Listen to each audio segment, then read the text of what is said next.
There's now extra protection in that area. Now they've got two fielders in that direction for the sweep.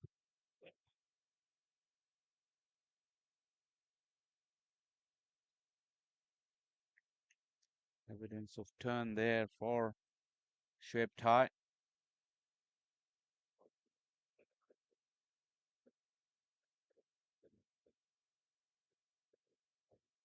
Now that's better. That's much better. Get the batter onto the front foot. And there, as you rightly pointed out, there is a hint of turn also. So good tussle in the middle.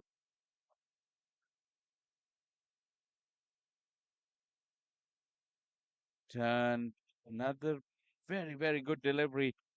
Yeah, the bowlers need to make a quick adjustment. They've been playing on a pitch where they were hugely relying on defensive bowling yesterday. Here, there's plenty of help. Have to change the areas.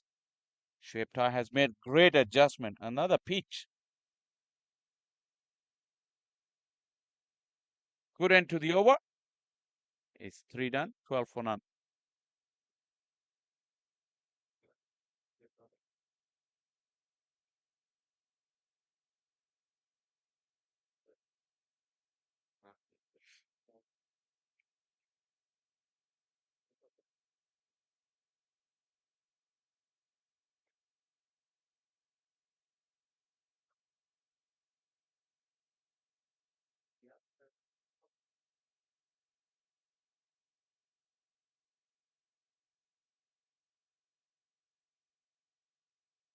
I thought Akhil Posa bowled the better over, but the skipper is persisting with Abdullah Qadri.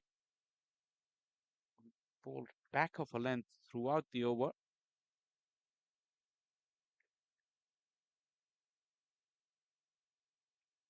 I don't think the batters will mind pace on because the way the ball is gripping and turning, that back of a length, pretty good for batters. Probably just a touch fuller the first delivery that he has bowled. You got to, as a player, you will need to adapt and adjust and try to figure out what the pitch is offering. Yes, there was turn. Maybe cutters are not a bad idea on this kind of a surface. I still feel he needs to be a little bit fuller.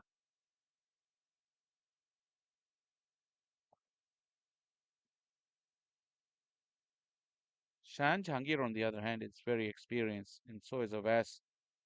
With these early exchanges, probably they would have got something in their mind that what is a good total on this pitch, or how should they approach this early phase at least, and see where they end up at the end of the power play or at the halfway stage, depending on how quickly the wicket dries up a little bit and the sun beats down on it. Just a couple of overs yesterday from Abdullah Qadri. He bowled 2 overs, none for nine. That was against the Eagles.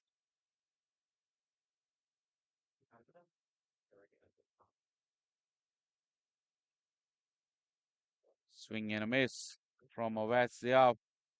Really wanted to fetch it from outside the off stump. When as a team you get past 200 in a T20 game, obviously it shows the aggressive mindset of each and every batter. Always trying to pull that one, completely missing it. Probably there was a little bit of low bounce on that occasion. Missed out.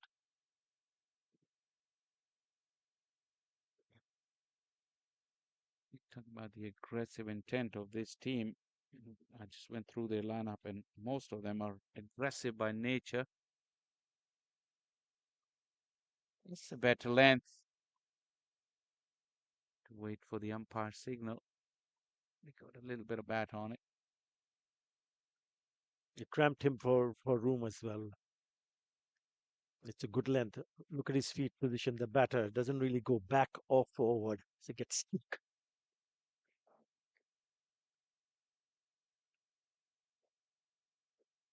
That's the reason why I feel that he should be bowling on the full. There you go. Neither back nor forward.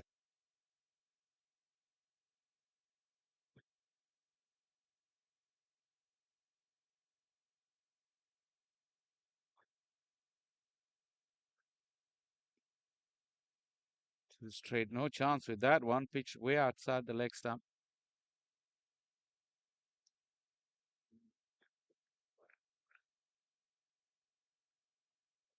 this is also the sort of a pitch that both teams would have looked at the scores that they got from the teams that they played. Remember the first game, 44. That was Raiders. St. Louis Americans played against Beg your Atlanta pardon. Fire. Yeah, the Yeah, first game. first game. Yeah, first game was 44. They only managed to score 44.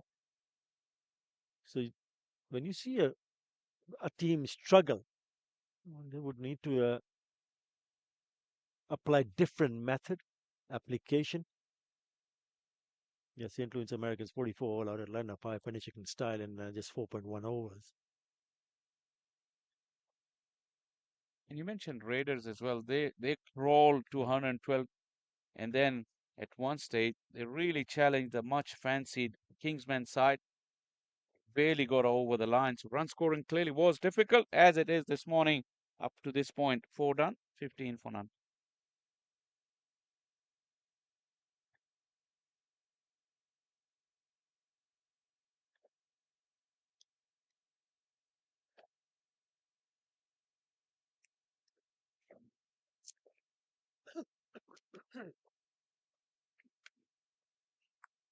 Not the usual start that you expect to a T20 game, the usual crash, bang, and wallop. Here, the batters have to be circumspect. The good thing is they haven't lost any wicket. The longer you stay there, probably you'll give yourself the best chance to come up with a score on this pitch.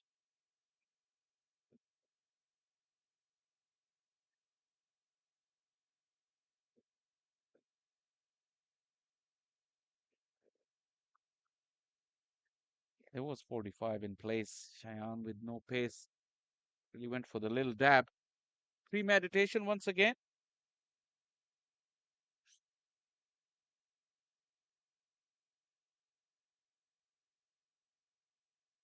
Swing and a miss. It's pretty decent start for Atlanta Fours, knowing that they've already lost that game that they played yesterday. Now winning the toss and deciding to bowl first. Yes, perhaps Abdullah, you spoke about the left arm seamer. Qadri. Abdullah Qadri maybe could have bowled a little bit better, but not a bad start for them at all. Again, straight to the fielder. And that's exactly what you want. Even if you don't want to, don't get to pick up wickets, they've not really let the batters go on to pick up boundaries. This is the fifth over, and they've scored 16. Nicely driven. Oh, good piece of fielding. Really good piece of fielding. Diving to his right and picking it up. Yeah, run scoring has been down. Batters really struggling. Like I said, it's not the usual power play that you expect into the fifth over. And not a single boundary has been conceded. It's the one boundary, beg your pardon, that sweep shot from Avas. Yeah, generally with two aggressive players. They like to hit the fence early doors, both of these batters. The conditions have demanded for them to come up with a different game plan.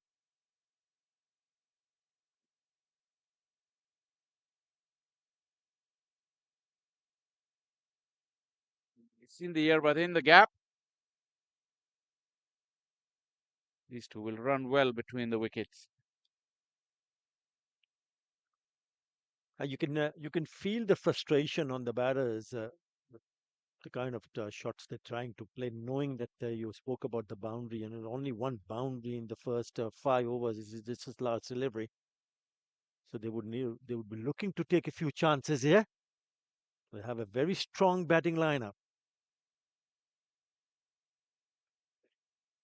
Talk about that. You called it absolutely correctly. Shayan Jahangir has deposited tie over long on. It was in the arc and out of the park. The first six comes from the bat of Shah Jahangir, 25 without loss.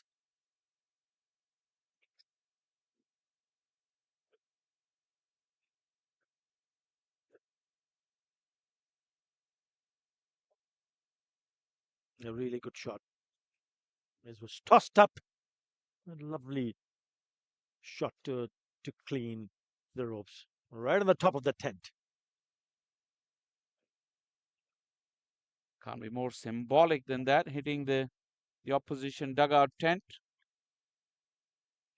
sending the signal that we mean business now. We've had a look in. Conditions have been tough. But to their credit, the Atlanta Force, they haven't bowled many freebies. It's the boundary 4 and now the 6. In between, there have been some good bowling. Although conditions are in their favor, but you still have to put the ball in the right area. And they've done it for the majority part of these first 5 overs. Being critical of the lengths that Qadri bowled. But he probably was the quickest of them all. Not much damage really was caused in terms of giving away runs. They've made a bowling change now. Akhil Posa back in the attack. He only bowled a single over, which went for 3 runs.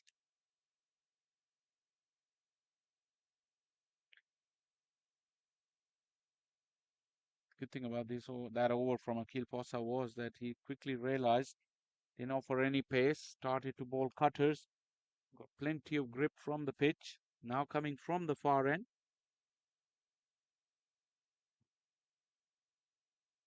A pitch shot allowing Awais to go onto that back foot. Awais generally is very good square of the wicket.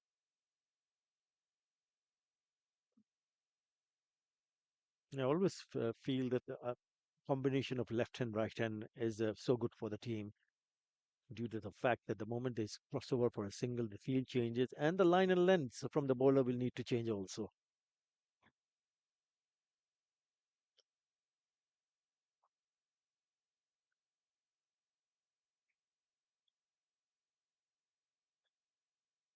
It's the regulation field now for this time of the innings. Both third and final leg are up in the ring. Shayan swinging hard. Feel that he's got the license now to go for it. Yeah, it was in the slot. He misses it.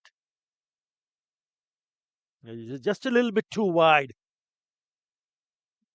Yeah, just the reaction from him says it all, doesn't it?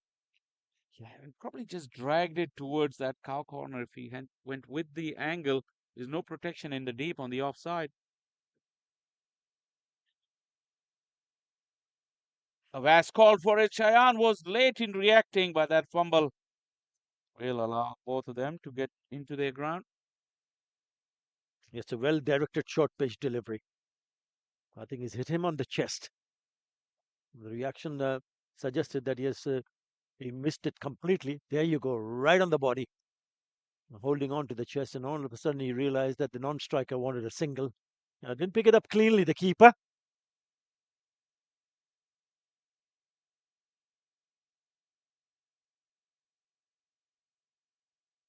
Two outfielders for Avas is deep cover and deep square leg.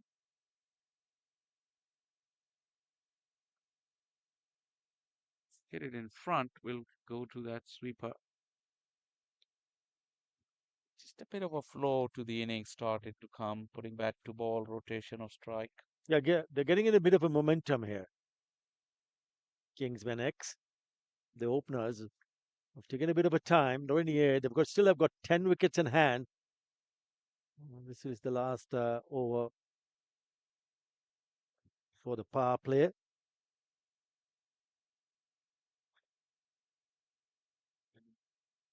Now he got over the top of that offside field. No protection there for Shayan Jahangir.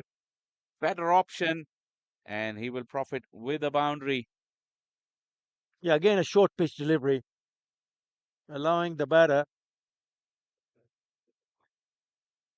Shayan Jahangir to free his arms, short and wide, gets to treatment over the top of the infield and races to the boundary. Look how short this is. Short, wide, 4. Fast hands through the ball, Shayan. Last ball before the power play. A bit of a recovery there from Kingsman X.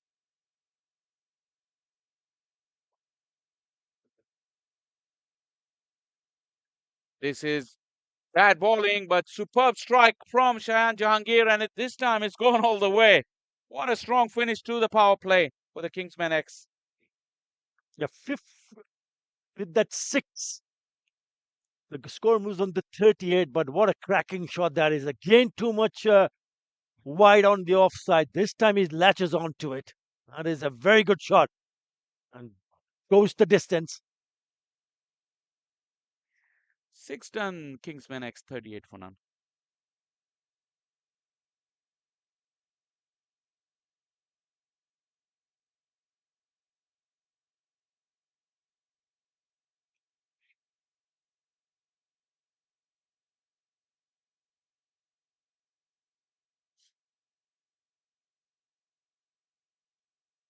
More protection for the spinners now.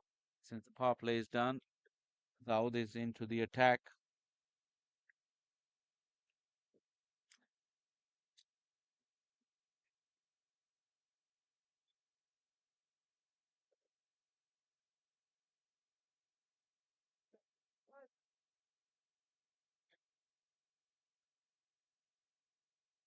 Majority of this Atlanta Force team comprise of very talented youngsters, mostly from local leagues here in Atlanta.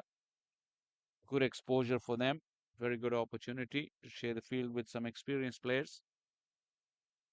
And the finger's gone up. Westia went for that adventurous reverse hit. Probably it hit him on the full, and the finger was raised pretty instantly. Yeah, good success. Yeah, the umpire decided to give this in favor of the bowler, trying to play the reverse. Things were looking good for Kingsman X, but a wicket to Dawood in his very first delivery of his very first over breaks the partnership. Was a full toss. He could have hit it anywhere. Just the premeditation. And West will have to walk back after providing a decent start to his team. Kingsman X 38 for 1.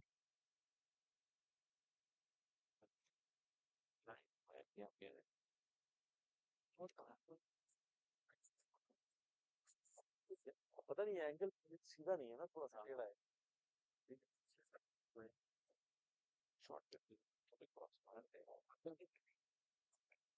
Sometimes.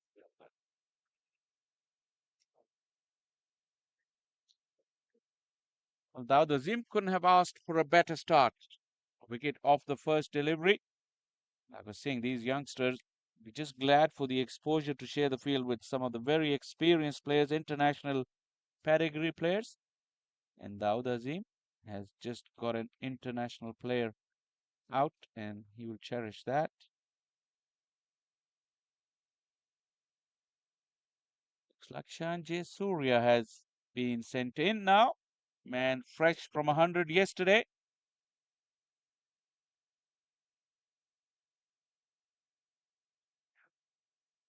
Ooh, little chip to the surprise of Sanjay Surya. It went over the head of the bowler.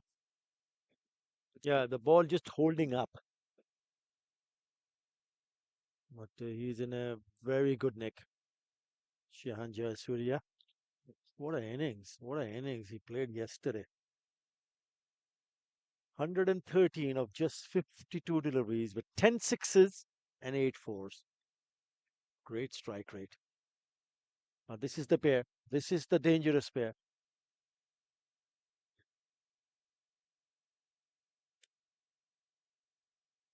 Shah and Jahangir also scored 60 in that match, 41 deliveries.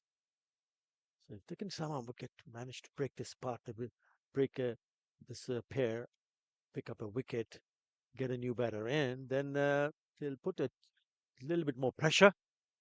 It's turning out to be a really good over. Yeah, excellent. Look at Daud Azim. He's quite tall. Needs to have very good action. Left arm around the wicket, but not the conventional way. Not between the umpire and the stumps, just coming on the outside of the umpire.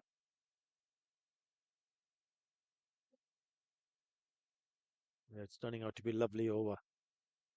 He's given nothing away, and there is a bit of a grip and a bit of a turn. He's already picked up a wicket of his very first delivery. He needs to finish off nicely here. He's just given him a single in this over.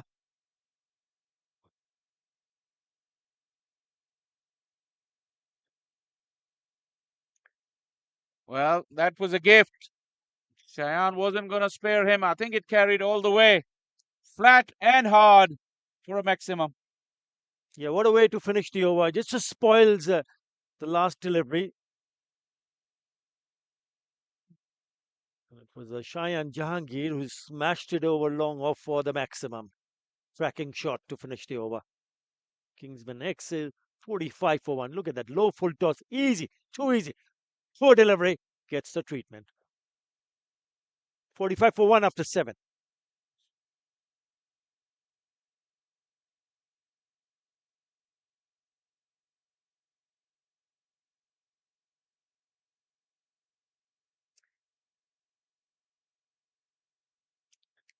Avaz got dismissed for 10, part of a good opening partnership, but Cheyenne has been more belligerent.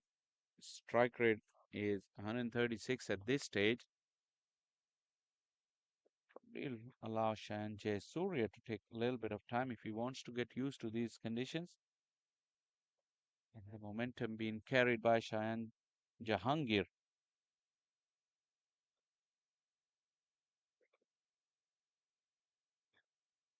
Karnik Patel, more left arm spin in action.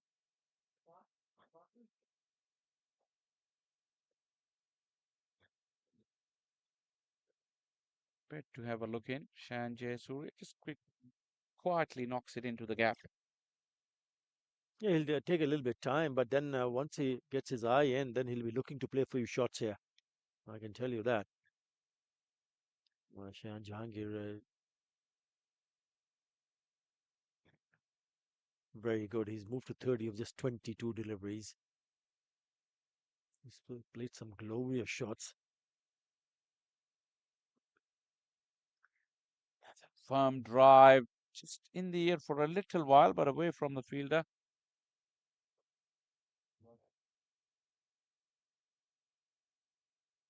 He's getting to move on now. Shahan Jahangir.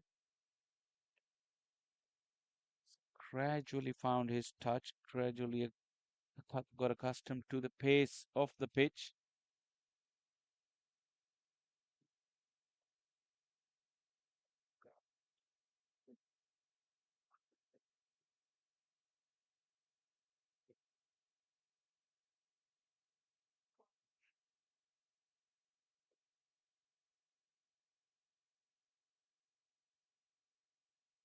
Nicely placed by Cheyenne J. Surya just to skip down the wicket and found the gap with ease. Well, that's exactly what I was expecting. A couple of deliveries, and then he said, okay, I've seen enough. I'm going to take on the bowler. Good use of the feet, going to the pitch of the delivery, and then flicking it away into the gap. What a lovely shot. There was a fielder in the deep, but they had no chance whatsoever. Went quick, flat for a boundary. Excellent use of the feet, and then a flick of the wrist allowed him to find that gap. This is a full toss. Easy pickings, although just couldn't hit the gap as well as he did on the last occasion. Just a single, bit of a sluggish running as well. I think they're queuing up now, both of them. They want to have a piece of this. Cheyenne, very guilty of being a little greedy for the strike. Yeah, if he missed out on that occasion, with that boundary, 50 comes up for Kingsman X.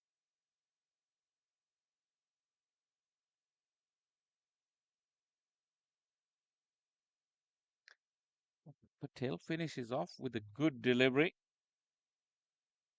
Be disappointed overall with his effort in the first over. 8 done. Kingsman X 52 for 1.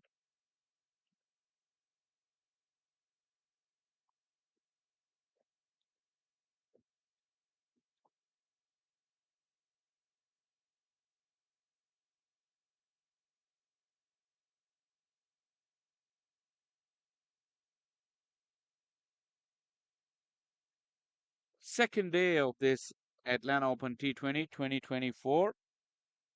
Plenty of action across this beautiful Paramveer Sports Complex. 3 fields being used today as well.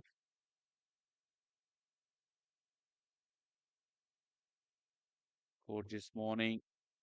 Started off pretty cool and fresh. It's getting pleasantly warm. as we will stretch from morning into the afternoon. Let's gain good use of feet. And Akhil, how was your first day and how did you find in and around Atlanta where you're staying? We've been busy. Not a lot to see because came in the morning because we have early start, 10:30 start, so the toss at 10 o'clock. So we need to be here by earlier than that. And by the time you go back to your room, you really don't have an opportunity to go out and see around. So I haven't been out at all, but hopefully sooner than later. Yeah, this is the best time of the year to be around this part of the world. It can get really hot and humid around August and September, so gotta find time to do things. There's plenty of things to do. Atlanta, Double headers. Faisal doesn't really give me an opportunity to go out, does it?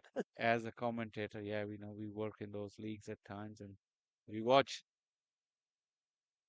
those delivery. What happened? It was fired in, but way down the leg side. I think there was an opportunity for stumping here because it is wide, but if had he gathered the keeper, he was way out of his crease. That is a big, big miss here. Yes, it's a wide. The batter on strike was Shihan Jayasuriya, the player who got to 100. There you go. That's how you rub salt on the wound. You miss him, and then the next delivery goes on for the maximum. And they've only got themselves to blame. And how often does this happen? After a missed opportunity, a boundary or a six follow. Wicketkeeper Vivek had the opportunity get rid of Shayan Jayasuriya, and as long as he stays in the middle, it will prey on the minds of Vivek. Although a tough chance down the leg side, but this is where you earn your money as a wicketkeeper. These are the chances you're expected to grab. Shayan loading up with a big booming backlift. This was good delivery though, not allowing him to get underneath it. He's looking dangerous. Shehan Jayasuriya. Once again, both the batters now getting together to build up this partnership.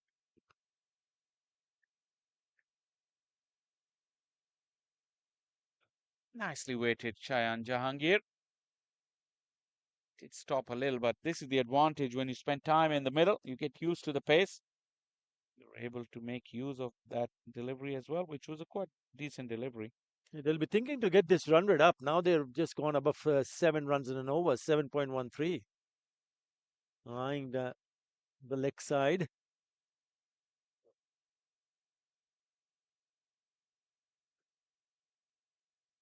It's the experience of these two. You can't find the boundary. You make sure you make use of every delivery. 9 gone. Kingsman X 64 for 1.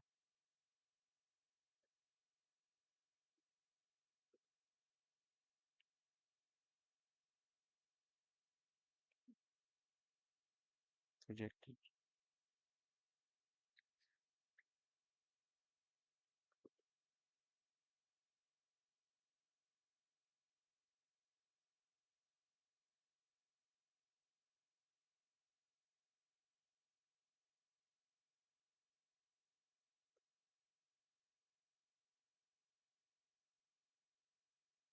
Partnership of 26 of 17 deliveries. For the players who share the same initials, at least as far as the first and last name goes. Generally, Sri Lankan names can be quite long. I don't know if Shanjay Surya has a middle name. He played, represented Sri Lanka for 12 ODIs and 18 T20 internationals. Shan Jayasuriya. Sri Lankan under 23s also, Sri Lankan under 19s. Has got more than 5,000 runs in first class cricket. So he's got tons of experience. Let's stay for almost 4,500 runs. And he's certainly enjoying his outing here yesterday and even today. This entire lineup of Kingsman X, they comprise of international players. Talk about Shayan Jayasuriya, Shayan Jahangir's USA exploits, but also Shayan Jahangir has played for Pakistan under 19 and has had good experience before he came over. That's many years ago, around 2017, I think he moved over here and started the local circuit.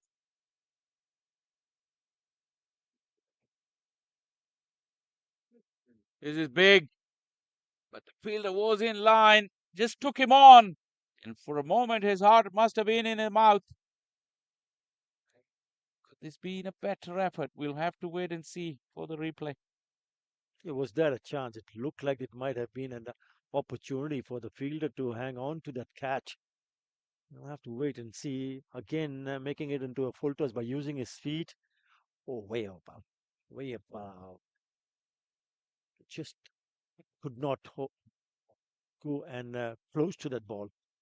Again, good piece of timing. Down the wicket. This time, no chance. The fielder just turned back and was starting to retrieve the ball because Jayasuriya had timed that magnificently.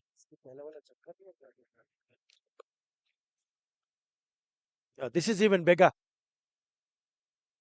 This is even bigger. Now he's cracking on. There's a back-to-back sixes for Shihan Jayasuriya. And he's really turning it on in this over. Well, getting up to the halfway stage, these are ominous signs for the Atlanta Force that projected score has gone up to 161. We've seen run scoring in this pitch is pretty difficult. There has been plenty of full tosses and freebies in the last 4 overs.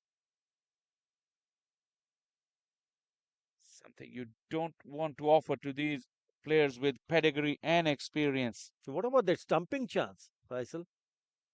Great opportunity, and he was on strike as the keeper who messed it up. Yes, it was wide, it was down the leg side, but that should have been taken. And had he got it into the gloves, he would have been in business because Shihan Jayasuriya was way out of his crease. The longer that Shanja Surya stays, Vivek will be thinking about that miss stumping. And also, think about that.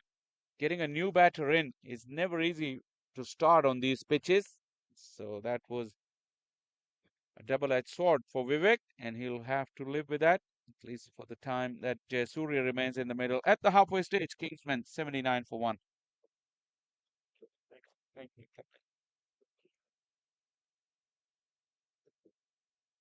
Vinod Bhai, Ajay, and you lead.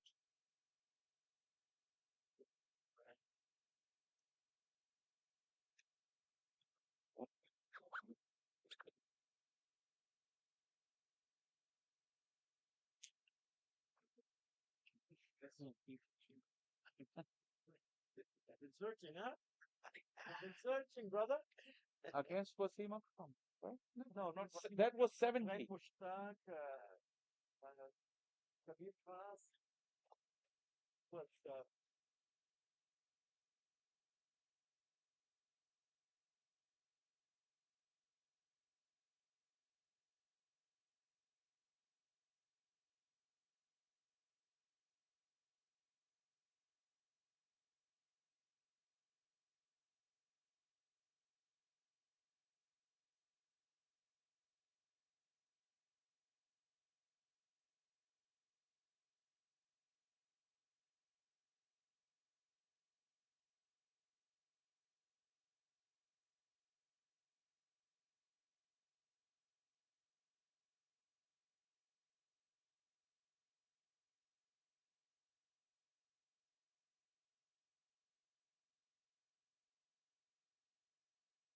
Alicat was full spell together with my dear friend Faisal, and we're just getting some behind the scenes information there from our dear brother who had an ODI best of 82, and he was telling us that Sachin brought some bees with him whilst he was bowling. Shah? Yeah, I've heard of that before as we watched a good bit of footwork on the boundary. Was that good enough to And prevent the boundary? yeah, I'd like to see that again. 83 for 1. Kingsmen X. Oh, there it is, Shah. Let's look at this. Hmm. Make up your own mind with that. Yeah. No third umpire, so it's a long way away from the umpire. They have to rely on the fielder's call. Mhm.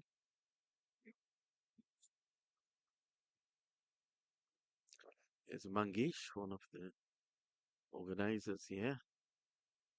Shihan has been good. After match yesterday, I was told this one drifts away from him. So have a look at that again. Still some turn on this track. A much better batting track though than we had on opening day. And kudos to the ground staff here led by the former West Indies all-rounder Hamish Anthony. I think they did some work. Overnight, you think, Shah? You're the local man here. Yeah, the thing with the curators is like you have to give them a lot of credit because after the games finish, everyone goes home. They don't, Yep. especially when you have back-to-back double headers. I have to say this pitch looks wise, it was much better than yesterday, although early morning moisture will be there. I'm really keen to see when it dries out, especially in the second innings Yeah, or second game. there's your buddy, Jayesh Patel, the owner of the facility here. Yeah, he's been an ever present. He does like to take keen interest in everything. Yes. In the air. And it's going to clear along off. That's 6 runs. You thought for a moment there, Shah, that he was not in control of the shot, but it just kept going and going and going like Jayesh Patel and it went over the boundary for 6. It's old age-old cliche. It's going, was going, and it went. That could have brought down an American Airlines jet. The height it made. Was that an endorsement? I know you're a popular man. You fly so much. Tell me about it. I hope it's an endorsement. I hope I can at least get my luggage free. Driving through the offside and a lovely stop. Still, they get a single. Jayesh Patel. I think he knows every blade of grass on this field. It's hard work, blood, sweat, and money that has gone into this facility. You Yeah, won't blame him, would you? takes a lot of pride in his facility here. I would like to see him continue to develop it too. Probably some permanent seating. Uh, but even before that, I think you need some facilities for the players in terms of the dressing rooms and stuff, Shah. I'd really love him to have that kind of facility, the changing rooms, the showers, and probably an exclusive executive box at the top of that building where he can sit and watch his facility with pride. But I can't sit. In what? Yeah, well, he has to because I know that his friends come over from all over the country. That will be their vantage point to see everything from atop and admire and be proud of. Yes, of course. We have to face the fact that he has done a lot for cricket in Atlanta just by having this facility here. It's always a hive of activity here on the weekends, especially, and now even during the week.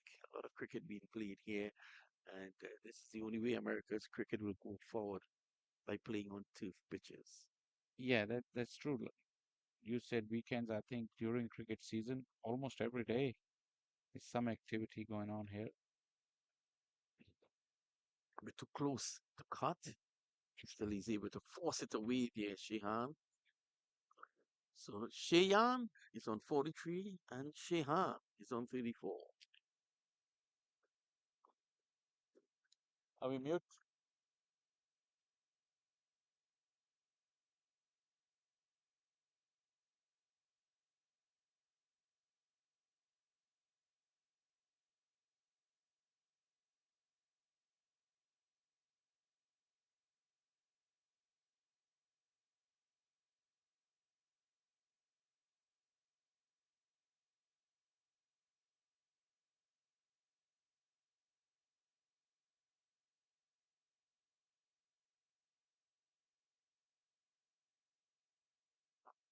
93 for one, 8 overs to go, and they're poised here to get a good score, Shah. Any predictions? Well, I mean, they got a long batting lineup, so Atlanta Force should be dreading facing a huge target. And at one stage, I mean, Kingsmen would have been happy with 140, but now the projected scores read 155. With wickets in hand, they can really go upwards of that too, especially the kind of bowling we've seen in the last few overs. Other than that one missed opportunity, the spinners haven't really bowled well. Even from the opening over from Osa, I was listening on and I heard you mention that if he bowls like that, then he's not allowing the pitch to be a factor. And I thought that was exactly, that has been the keys here this morning from the Atlanta Force.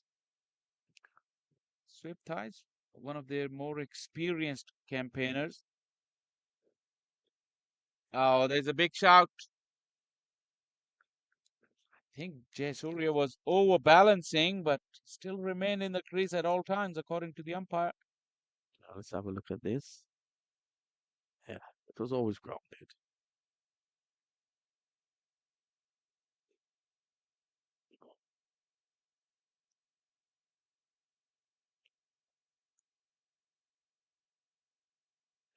Swift Tie once again causing trouble. He's been the only spinner who's really bowled well and exploited the conditions better. He's gone at less than 5, coming to the end of his spell.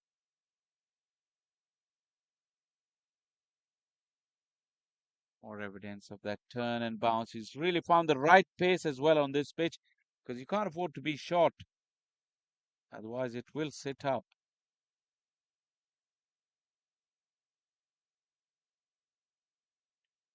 Jayasuriya found it appropriate. Just block it and see off Swift Tie, who's finished off with none for 16 of his 4. 13 gone, 93 for 1.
Nicely, quietly into the gap. Soft hands. Yeah, the momentum is with Kingsmen for sure. And with these conditions, you feel that the young Atlanta Force are now looking to just limit the damage. Projected score reads at this stage at 163. I never go with that. To me, that's always wrong. I think that the commentators normally have a good idea. They can sum up the conditions and the situation of the match. It's not a mathematical formula. It's one more. I thought Rishi has been very, very short in the over and is lucky to get away with just 10 runs. 16 gone. 130 for one. Pen, please. Pen.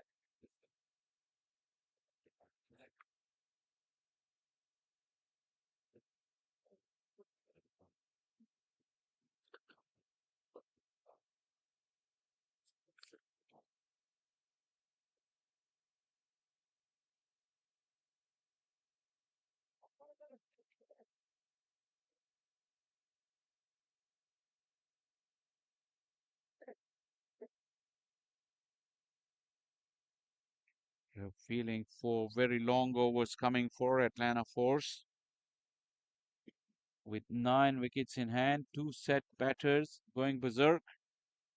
It's not going to be easy for the inexperienced bowlers. Fire tender goes speeding down the 4-1-1 on hopes that everything is okay. You always get anxious when you see the fire tenders going at pace.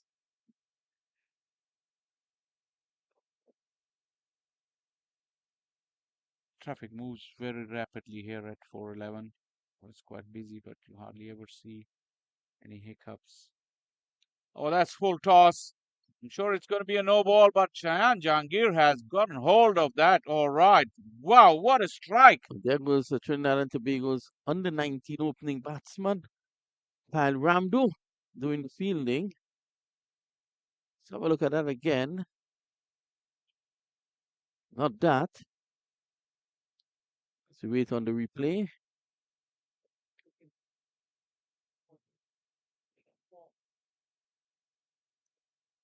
Free hit coming your way after this delivery. Probably we'll get to see replay after this. It's a free hit now. Again, similar type delivery. He's caught, but I think it's going to be called no ball, and it is. And he could get run out. Yeah, it's all happening. Not out, says the umpire. Jahangir was looking to come down the ground. He was not sure. Good thinking, though, by Jayasuriya, just to advise him that here comes another full pitch delivery. Yeah, that's very selfless from Jayasuriya because he knew it's going to be a free hit and he wanted Jahangir to take that free hit instead of him going to the other end. There was a big single, but he refused. He told him, well, it's another free hit coming. Right? You can have that as well. How cool is that from Jayasuriya? Yeah, both players seem to have a very good relationship, and they've shown that in his partnership. Now, Abdullah has been running very, very far from even the edge of the boundary. Reminds me of Michael Holding, but until he reaches the stumps. Well, I think the ball has been taken out of his hands Yeah, he because has two to be warnings. 2 warnings, so someone else has to complete. It could still be free hit. How is that going to read to the figures of the bowler who's just going to take up the ball from Abdullah? Drama here Well, at the Paramveer. Abdullah is speaking to Jahangir. I don't know what Jahangir said, but Jahangir is not his choice. He doesn't have a say in the matter. Not at all. He continues to plead with the umpire who has given him his cap. So he's earned the cap from the umpire. Someone else has to complete the over.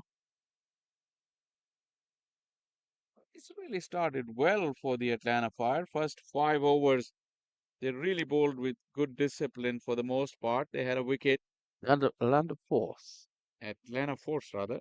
Mhm. And since then, things have gone pear-shaped. I mean, after the dismissal of Avaz Zia, it really struggled. Going back in the innings after 5 overs, they were 25 for none. After six, they were 38 for none, which was a reasonable start for the bowling side. That's excellent in a power play to reduce your opposing team to just 38. Yeah, but then the wheels came off, it may seem, and they're completely off now.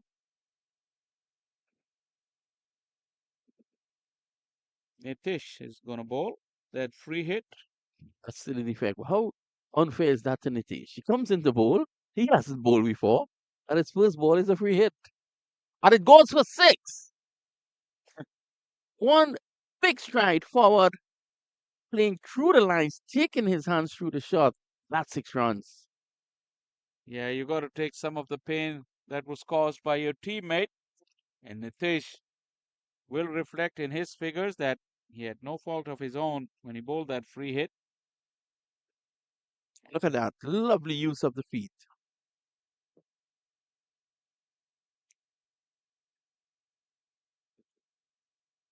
So he goes again. Oh, that's a bit nasty down there. And that spin really has done for the fielder. They were converging on each other as well. There was a chance of a collision at one stage. There's Kyle Ramdu. Trinidad and Tobago's opening batsman at the under 19 level. This was short from Nitish, asking for trouble. Look at that. Everyone was beaten by that delivery. Ramdu saved the camera. Or so we think. Well, he was in the mix of all that. It could have been a three-vehicle collision.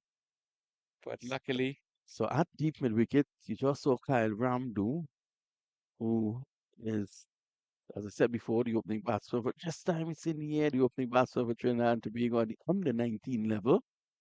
And then at long off, you have Liam Mamchan, who's the opening bowler for Trinidad and Tobago under 19 as well. These guys enjoying their time up here. you should be playing what you got them up to doing now. I know Well, Liam played Mamchan is yesterday. playing for some, yeah. He One had a for good outing 14. yesterday. Yeah, Yeah, very good. I'm sure you're not coaching him. That's why he's that good. that is why I definitely like stay away from that. Very clever, very sensible. Pushed nicely. But in all seriousness here, Shah, they can easily get up to 180, 190 from this position. Yeah, I feel the hint in the body language of the Atlanta Force. It's just counting down the deliveries. It's painful, and they will find out when they come to bat on this pitch. It's a beautiful batting track. Oh my! Asking to be hit. Begging to be hit. Really bad delivery. Well, against the players of this pedigree, you don't want to give them second invitation, and at the moment, Look they've at been. that. That was a half chucker. I think Jahangir would be disappointed he didn't hit that out of here into Powder Springs.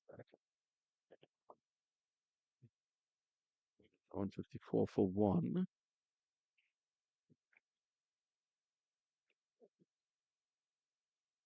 24 runs in the over so far.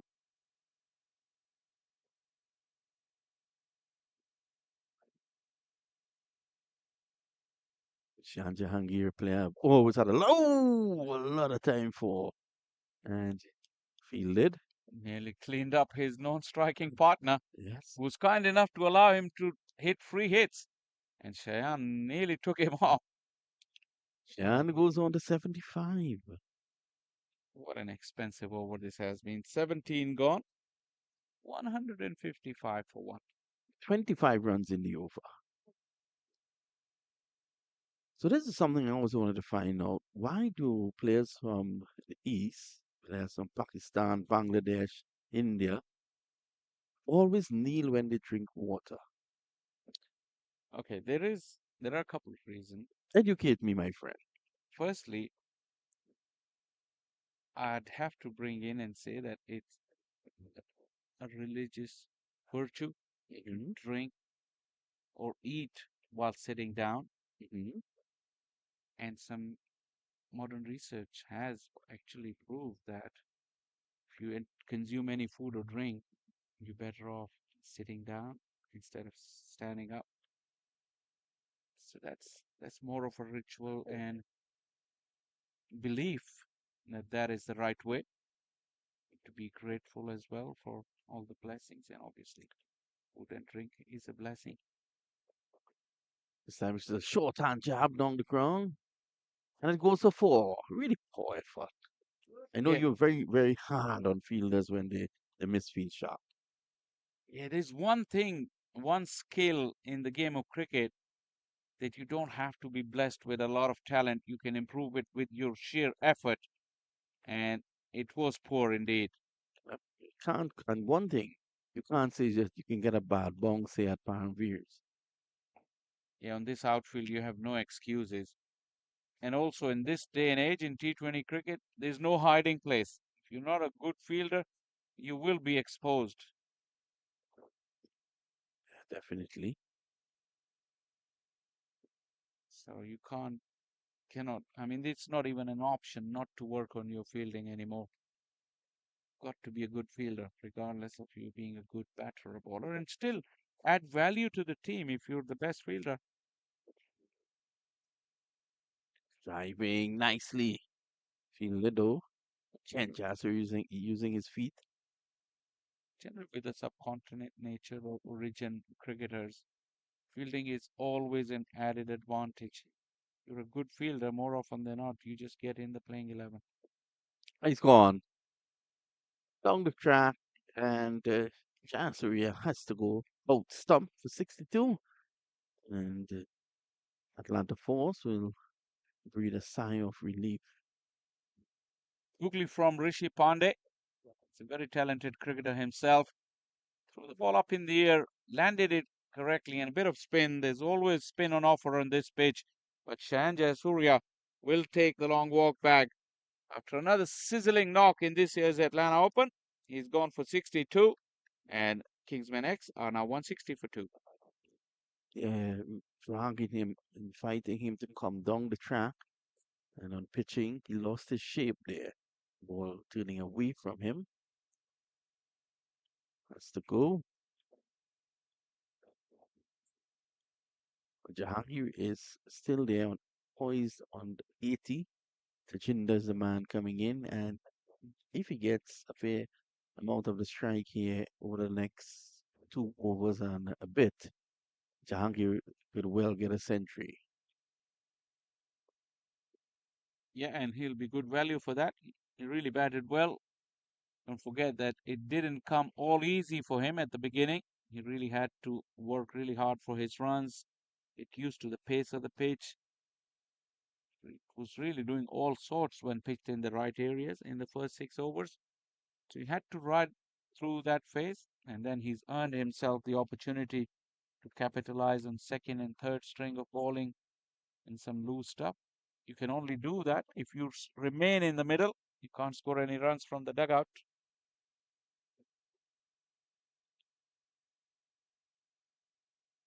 So the new man Tajinder is in. Short, yeah, from Rishi. Another googly though, but length wasn't right. Tejinder is also a very, very experienced cricketer and a very good batter. Skipper of this Kingsman X. He was in action last week in Dallas in the minor league championship playoffs and then the big finale. Ended up on the winning side in that championship, Tejinder Singh. Cheyenne has gone big. Very, very big. In fact, it went almost to the highway. It was a shorthand jab. Bat speed was the key there. Look at that. Quick bat speed. And out of here. Motoring along to that century. Goes on now to 86. How big that hit would be. You know, got a good size boundary. Then there is a fence, and it landed about 10 meters over the fence. An international venue that'll be into the stands. Definitely. Good 85, 90-meter hit. I'd make it. Yep. I saw him at the Tampa Open. and he was the player of the series there as well. So I took notice of him from since then, And that must have been 2017. around that time. And of course, the bowling was not as good as what he would face at the Atlanta Open. Tampa Open has like just the normal weekend cricketers and some older folks who still play the game. Kudos to them. But he was scoring runs in nearly every match. Head to head, he was going with Nasir Khan. But in the end, he took the crown. Sposa. Tejinder has done the right thing by getting Cheyenne on strike. 86, 14 shy of his 100. Just 48 deliveries he took. 4 fours and 8 sixes.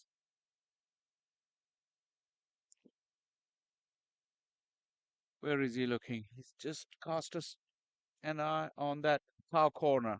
Is that his area? But it's free.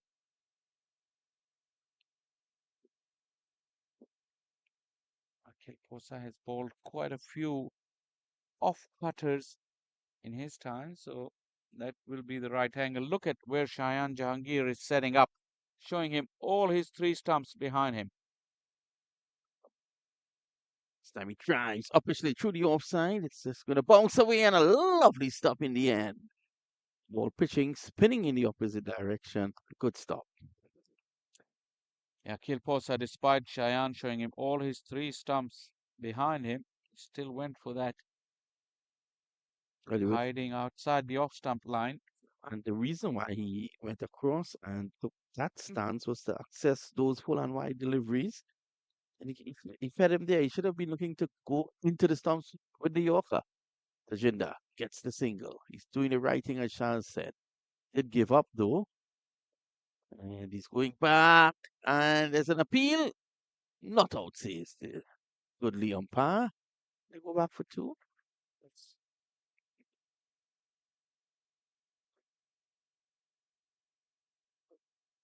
Originally, they were happy with the single, but the fielder took a punt. He had one stem stump to him, and then in doing so, he conceded the overthrow. There was chance at striker end, but Tejinder made it comfortably.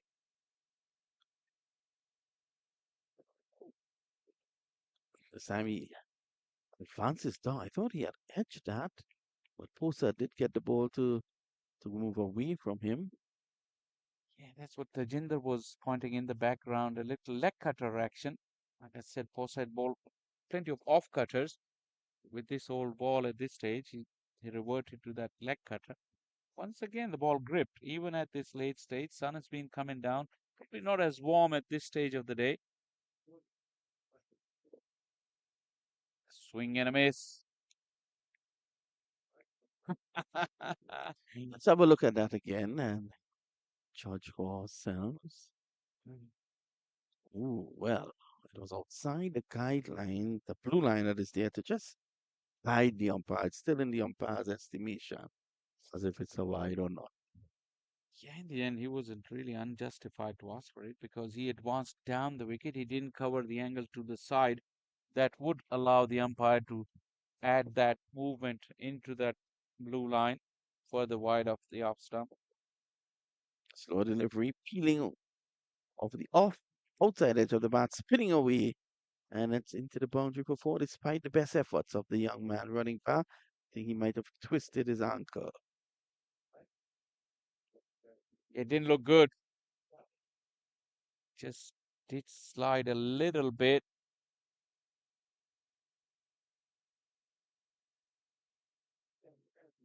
That is very nasty. Boundary to finish off the over. He's still on the ground. 19 gone, 175 for 2.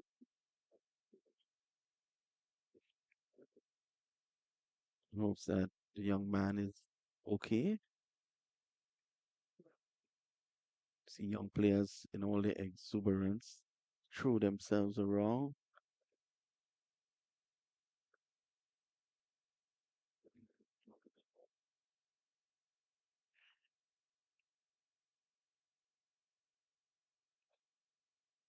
seems to be serious. Yeah, the umpires are heading in that direction too. I think they'll have to make a decision as to if they continue the game without him. And it's good that the umpires have gone down there because one thing, the umpires have been on time. Probably a little too much on time. That's why they wanted to start the game 3 minutes early.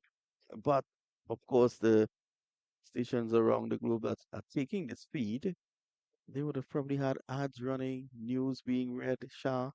So they wanted to start at a certain time. Yeah, that's the general practice. You start on time, although the setting was ready 3 minutes prior to that, but You can see the heat coming off the ground as well.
So we're back and ready to go. It's going to be Kane who is going to take up the attack, left arm orthodox. This is the final over. The interest is to see whether or not Jahangir could get 13 runs to get a century. Panic. Jahangir down the track and he's out stumped. The ball pitched, it moved away from him, and he has to leave. 87, a number that the Australians don't particularly like. And Jahangir goes, but what an effort from him. You can see here, he uses his feet nicely, and Kanik was able to pull him wide. The ball, even on pitching, went further, and the wicketkeeper was able to have a shower and then complete that stumping to tell you how far down Jahangir was. But what an innings from Shayan Jahangir, a good talent here for the USA team, showing his capabilities yet again. I want to thank all our sponsors, Rahim Business Management Group, Top Dollar Amusement, VPR, whose delivery is looking to reverse sweep. Of course, this is live production. It's on Cricket 360. AA US Mortgage, HRA, Eastside Pediatrics. This time out of the ground. Bang! Just like that. In the zone, so to speak.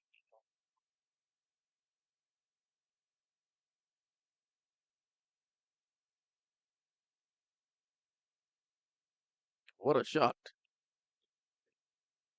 First delivery, he tried to reverse sweep, then realized there's no value in playing that shot at this point. It's just about using the long handle and looking to assess cow corner or deep mid wicket, even long on. He was able to get that over cow corner for 6. Kanik 1 for 28. 3 deliveries he has to go.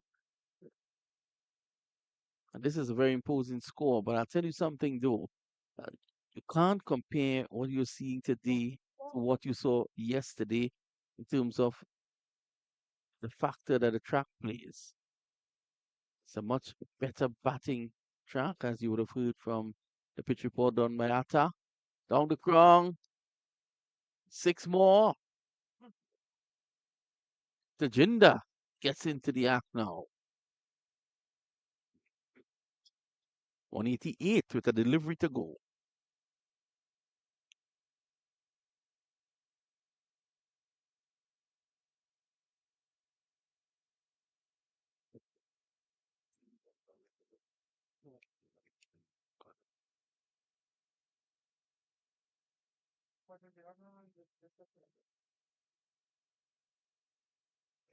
This time again, here he goes. Similar shot. And that's six more. To end the innings at 194 for three. Tajinder 20 of just eight deliveries. And he was helped by bad bowling, to be honest. Lovely 87 to Shehan Jahangir and the 62 to Shehan Jayasuriya. So on that note, we take a short break. We'll be right back for the chase.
Well, they've got a huge challenge in front of them.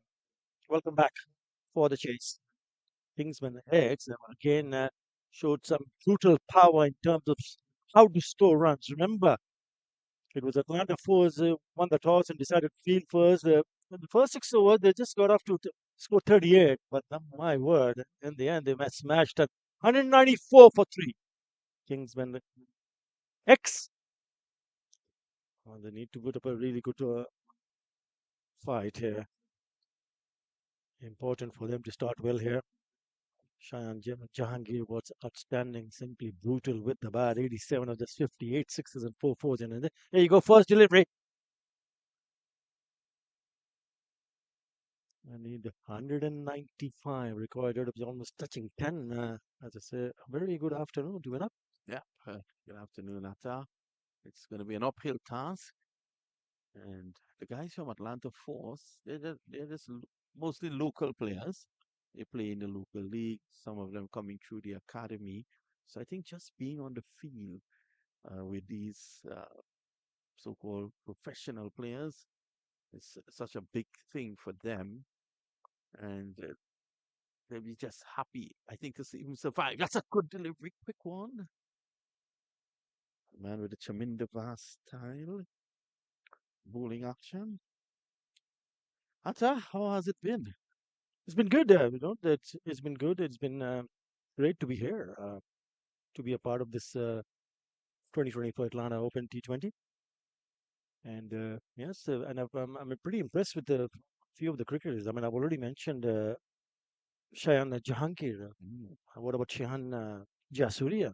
Some smashing shots. I mean, yeah, former players who represented their own countries. Good leave to the keeper, but and it is always gives you insight when you do different types of tournaments in the franchise league because you really don't know a lot of players, but when you see them play, they catches your attention. That's for sure. Yeah, definitely. And when you go to the higher level, you yourself have a certain knowledge about them. I remember speaking to my dear friend, Ian Bishop, who's also your friend. Bishop Bhai, that's what I address him to. Bishop Bhai. Next time I see him, I'll have to refer to him as Bishop Bhai. Yes, and I remember when Nicholas Puran had just broke out onto the scene. I was in India, and those were the days of the Champions League, not the Champions Trophy, but the Champions League. And Ian came to me and he said, "Listen, you cover the local cricket in Trinidad. Tell me about this boy." And Bishop Bai went on air to say exactly where he lived, his parents' name, and probably what was his favorite food. Hmm. So it's good to have that information, isn't it? Absolutely, absolutely. Right, back on the game. But certainly yesterday conditions were a little bit different. This time it's a new surface. When I did the pitch report, it was good to see a little bit of green tinge on the top. It just settles the pitch and holds the pitch together. It was a bit of a struggle for Kingsmen X in the early over because you were there early on. But when it got settled, my word, they played some smashing shots. Well, shouts of catch it, nobody there at the back. Has he got enough to go and take it over the fence? It doesn't. It just stops over. Good work in the deep from the fielder. So they'll pick up a couple of runs. Yeah, not really getting hold of it. Of course, we're in the midst of the power play, so it's lucky to get it over. And a great work, as you said, Atta by the fielder because the ball did backspin. And you know how difficult that could be. He was able to negotiate that. So it's another lovely day here at Beers. Thankfully, Atta hasn't brought the heat from Bangladesh with him. One hopes that he doesn't bring the rain.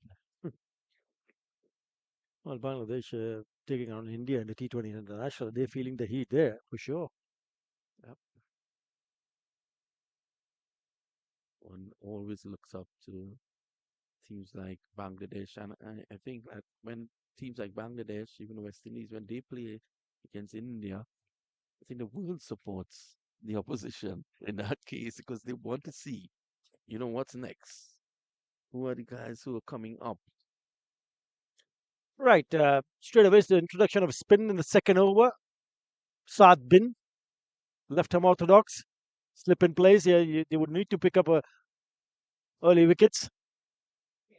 And that's what they would be looking forward to. Poor delivery to start with, and has been put away for a boundary. Deserved that treatment. Man loosener there from Saad bin Zafar, the man who plays for Canada. This feature in the recent World Cup. But short and pulled away. Too short. Closer to him than the batsman. It's a long hobby. Sits up nicely. It's easy for the batter to just make room and put it away on the onside for a boundary. Better. That's the interesting part about this surface is once you see the ball turning, clipping, and bouncing. That's where the slip fielders can come into play.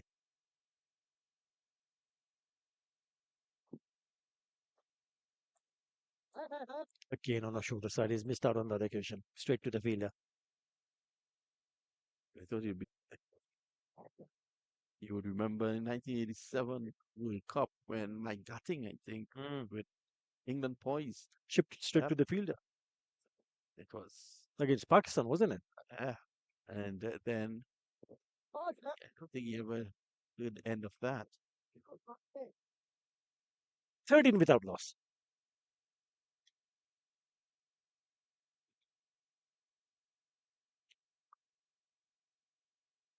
So it's getting very cool and very pleasant indeed. I'm sure it will remind out of the days when he played in England. This sort of weather. A little bit cooler on a cooler side. Goodness. Seam boom. Yeah, the amount of help that especially the seamer generates in those conditions. It's a really good thing for the bowlers, but not for the batters. They have to be up for it. But you did mention off air that you would have played a match here. Yeah, the ground next to it, the one that has Right. not being used. We were here for the Legends, for a team from Bangladesh, former national players. Yeah, we came in and then played a couple of games here. Yeah, How was that experience? it was good. It was really good. I mean, during my days when I was during my playing career, you'd be fit and you'd be practiced, but not this for the game. We did go out and put bat to ball, but yeah, it's fun. I still play once in a while. I'll play a T20 match. I'll only open the batting and will not bowl or field, just for fun's sake. Yes. Right. Gulam to continue. Yeah, good pace, good bounce, good carry, lovely delivery. Look at solid side. I mean, forget about what they did with the bat. I'll have a look at this delivery. Wow. Touching down. Just going with the angle and good bounce, good pace, good carry. All of a sudden, the pitch, it seemed as if they were overnight they bought a pitch and bring it in. It just quickened up because of Yeah. the sunshine and because of the grass that I mentioned. Not a lot of grass, but there was a tinge of green hanging at the top. I can reckon. see when you did the pitch report, right next to you was very bare, and the actual pitch, you could have seen that tinge of green, and what a difference it has made. It does. And it's not only good for the bowlers because as a batter, you would want the ball to come onto the bat. Yes, there's a hint of movement moving away from the right hander. So important for Atlanta Force. He only managed to score 129 in that last game against the Eagles. Shoaib Thai, the opener, still there, the non-striker. He's the one who picked up 36 of just 24 deliveries with 3 fours and 3 sixes. So he needs to come good if they want to put up any sort of challenge. And again, lovely delivery, 3 on the trot, past the outside part of the bat. They look a very good side, I can tell you that. I reckon this is the side to beat. This is the side that the rest of the teams will be hoping to beat. Well, two Kingsmen team, of course, Kingsmen X and Kingsmen, they are, what should I say, brother teams. And funnily enough, they met in the semi-finals last time last year. Both teams met in the semi-finals, and Kingsmen defeated Kingsmen X. So they are about the best in the business when it comes to this. This is in the air. Safar settles and takes the catch. So the first wicket has fallen. Right, Gulam Mudassar nagging line and length, good pace, good bounce, and it just throws his bat away in the air and a very comfortable catch in the end. The first wicket falls. Kingsman X picks up their first wicket. Atlanta Force loses their first one. It's 13 for 1.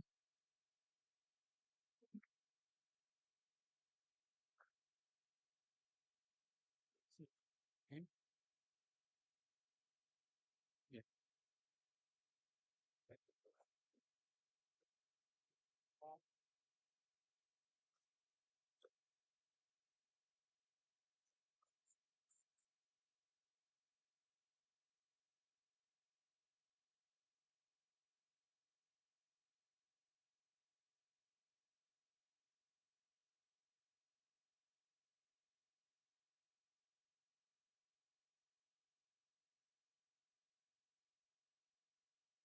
Yeah, just 24 years of age, Ghulam Mudassir, and he's got more than 100 first-class wickets. Yeah, he packs a punch. I can tell you that. He's been bowling really well here. Right, new batter Nitish on strike. Yeah, they're playing with a lot of flair. I can tell you that. Kingsman X. And look at the way he has bowled this over. As a welcome, Shah Faisal. Thank you very much, Atabhai. Lovely morning turning into a lovely afternoon as well. Mudassir finishes off another very impressive over. 13 for 1, the Atlanta Force.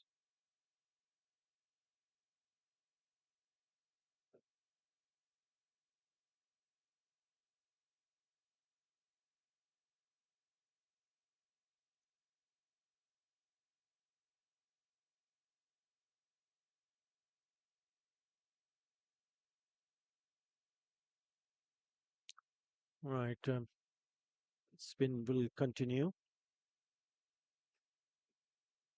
Yeah, they've got a really good set of players. Very impressive with the way they've played today, and also the way they played yesterday. Remember, they were not playing on this ground, so we missed out on watching them. They scored 237. Incredible. 100 from Jayasuriya. Up and over. Oh, nearly into the hands. Just falls short of that fielder. It's an impressive set of players. Saad Zafar is another one of those with international pedigree. Almost carried just a chip. It's evidence of the ball coming on a bit better, especially this newer ball. The sun been baking down. It's half past midday here. Extra fielder in the slips. It's a good move. Yes, they need to go and start firing up with the bat because the required run rate has just gone above 10, almost 11 now. So they would need to take few chances if they're thinking of getting even close to that total that Kingsman X put while batting first. Yeah, incredible. Yeah, 38 in the first 6 overs. After the end of the 10th over, Kingsman X were 100 and beg your pardon, 79 for 1. So in the last 10, they managed to score 115. In the last 5, 74 runs smashed. Yeah, the ball was flying to all corners of this Paramveer Sports Complex when Shan Jaisuri and Shan Jahangir were batting. The tidy over from Saad bin Zafar. Not a lot that batters could do. 4 done, 14 for 1.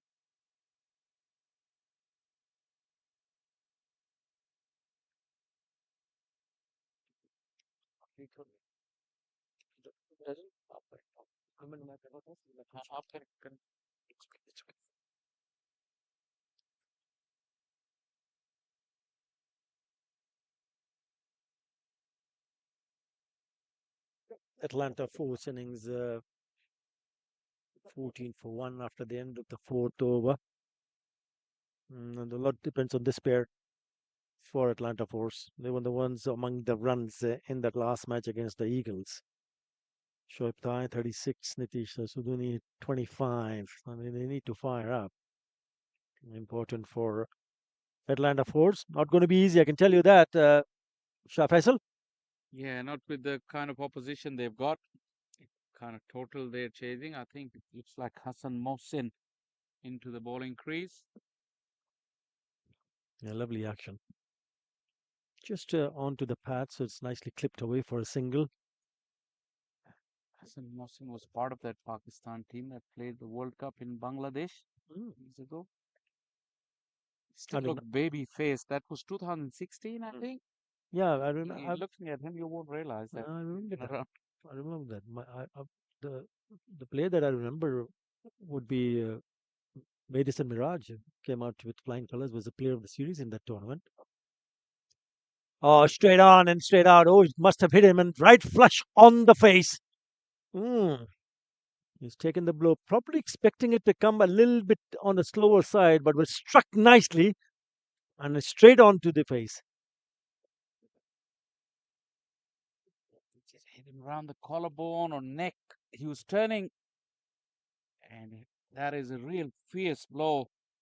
These big bats, it really flies back at you as a bowler. And it looks like he's holding on to the jaw. Didn't expect him that certainly would be needing some treatment here. I hope he's okay. So he's looking at his fingers. I think it just brushed off his hand. Probably would have taken some pace off, not a lot though. Yeah, there was an opportunity for him. Had he grabbed it, it would have been a very good catch. And he misses it, and then he goes and maybe just below the jaw, above the neckline on the jaw on the right side. He's holding on to it. We're just going back to the tournament. I remember Azari Joseph was fined where Bishop Bhai, basically, I do approach, and he's a very good friend of mine in Bishop. So Bishop Bhai would go on to say that West Indies have found someone who can play for them for a very long time. And he also pointed out to Madison Miraj, the right arm off spinner, and who's turning out to be a really genuine all rounder for Bangladesh. A couple of really good players in the tournament. Oh yeah, definitely. I think Mehdi Hassan Miraz being a real superstar in the recently concluded Pakistan-Bangladesh series with the bat, with the ball. He was a star man. One of the reasons why Bangladesh was able to beat Pakistan. Pakistan from that tournament, they went into the quarterfinal. I think they lost to West Indies. Omer Masood, a wicketkeeper who got 100 against West Indies in that quarterfinal. But a lot of that generation from Pakistan team, I think Shadab is the only one who came to the fore and still part of the international circuit. For memory, that I'm talking about, because I saw a few of those games. Hassan Mohsin did really well against one of those games in England. I think he scored an 80 odd. Hassan is a very innovative batter as well, especially suited for this format now. Back in the day, time seems to fly, but like I was saying, if you look at Hassan Mohsin, you won't think that he's been around for that long. He's still got that baby face looks. I actually, every time I see him, I can't believe it. And I just ask him that, why are you not growing older? You just look the same every time I turn around and see you. In that year, West Indies went on to win that under 19 World Cup. Shimron Hetma also in the side. A great opportunity to look at the future superstars. I know on the slower side. It's okay. He's taken a bit of a time to get some sort of treatment, but it looks okay.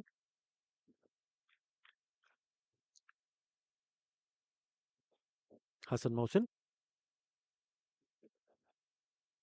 Yeah, he's a competitor. Seen him a lot in the Pakistan domestic scene. And if you look at his figure, you won't think that he can be a big hitter, but he's very innovative and also can strike very, very big. Has the ability to hit the long ball. Excellent in the field as well. The extra bounce falls in no man's land. Yes, just talking about under 19. 2020 was a special for Bangladesh. They went on to win the World Cup, under 19 World Cup, under the captaincy of Akbar Ali. Yeah, speaking to quite a few friends from Pakistan who brought actually an under 16 side in 2018. They were really impressed with the structure that was in place for youth cricket. Slower, shorter, and it's heaved away on the onside for the maximum. That is a good, really good pickup shot from Shoaib Tai. Repta himself is quite experienced. A lot of first-class cricket in India, but this was a real gimme. It just was short, no pace, set up, asking for trouble, and it traveled the distance. Bowden, good comeback. Poor shot selection because he had already hit a big six. He went down the wicket too early. And he saw him coming down the wicket, so he pulled the length back and he misses it. And in the end, just somehow the ball goes on to hit the stumps. Probably he was second guessing Hassan Mohsin that after the short delivery he'll come back with a fuller one. Instead, Hassan still went into the pitch, a little bit of grip, and Shoaib Tai was nowhere. Sweet revenge for Hassan Mohsin. The Atlanta Force now 2 wickets down, 24 for 2.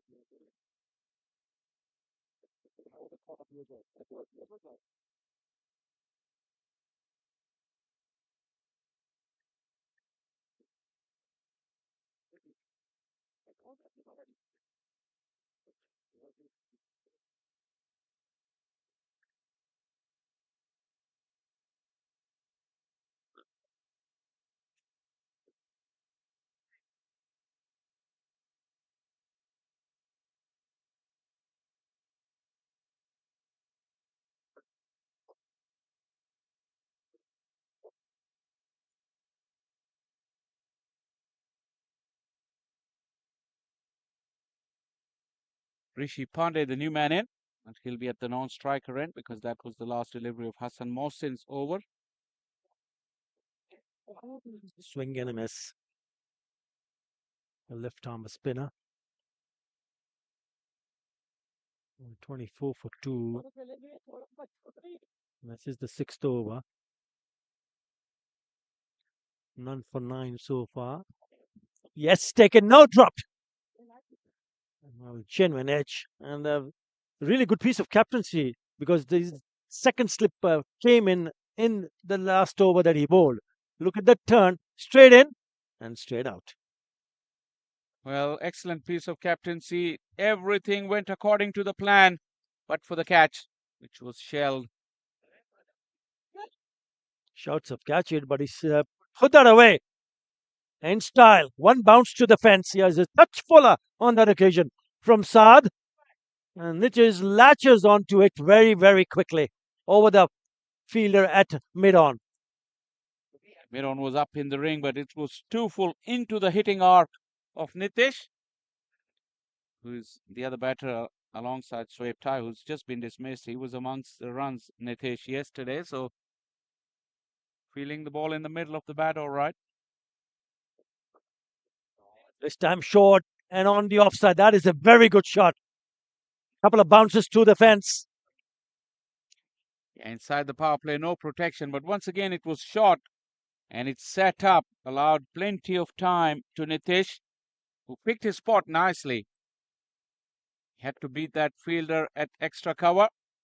He decided to go aerial and almost went all the way, just a few yards inside the fence. Incredible how this shot has come into the game, the back foot punch, the aerial one. And we also what Jasuria did. He was missed down the leg side and stumping chance, and then he smashed his way to score quick fire 62. He was dropped also. And the reason for me to mention that is that a couple of deliveries earlier he hit 2 fours, but just before that he was dropped in the slips area, so he can really take a cue out of from Jasuria. Is it a coincidence that every time a batter is dropped, he goes on to hit a boundary next delivery? We've seen it so often. Come back and talk about it later. Power play done and dusted. 33 for 2 Atlanta Force.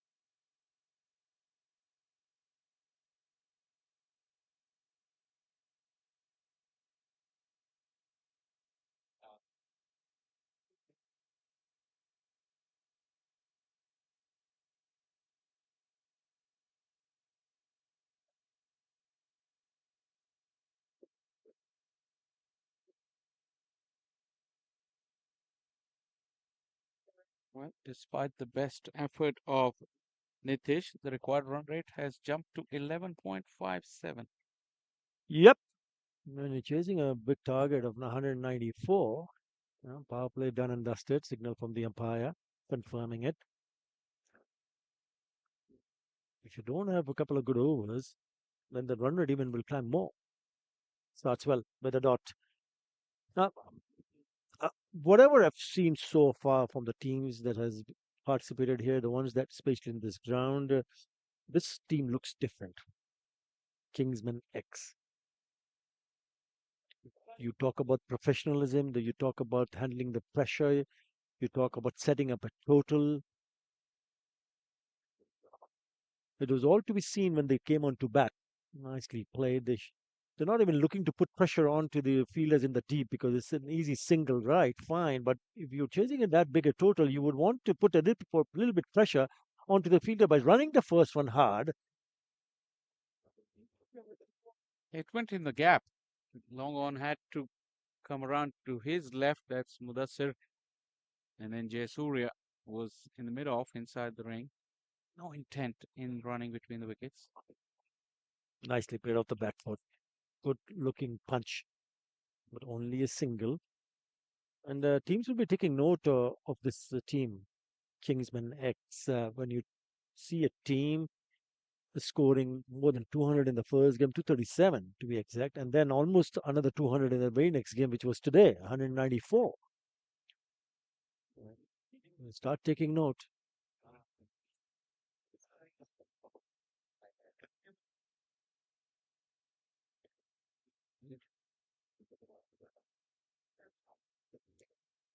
Rishi Pandey is a local Atlanta product. He's very good cricketer, still very young.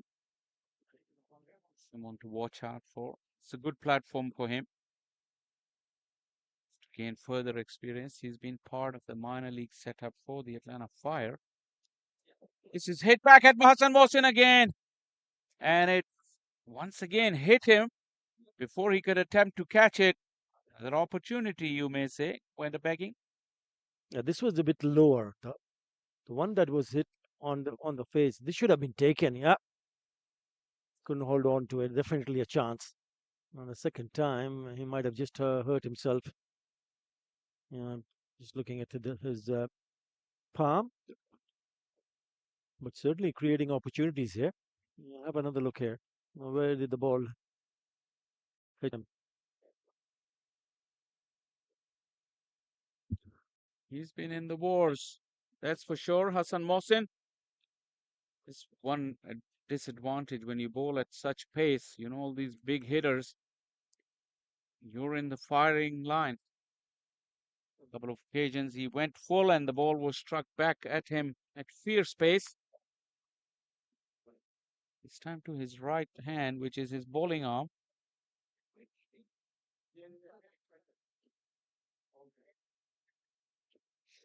Right. 35 for 2 in 6.5. Run rate now bubble 12 now. Required run rate. Short one. Should have been put away. He could have hit it any way he wanted to. But he managed to hit it straight to the fielder at deep square leg. Only a single. Misses out to pick up a boundary. After the end of the seventh over, Atlanta force 36 for 2.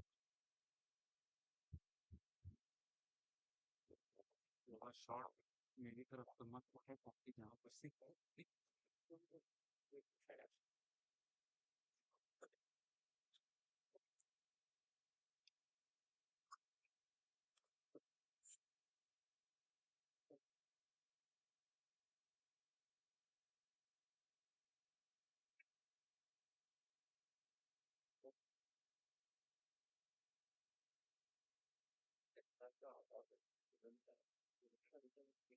36 for 2 after 7.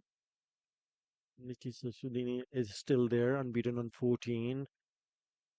Rishi Pandey, who just come on to bat, has only faced 2 deliveries for a single run.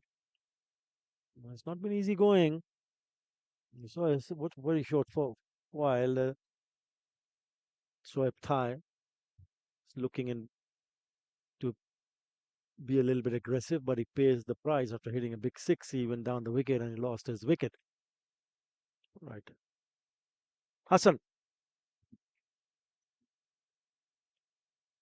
who bowled only 2 overs, gone for 1 for 13. Akhtar Shah is the new bowler from the far end.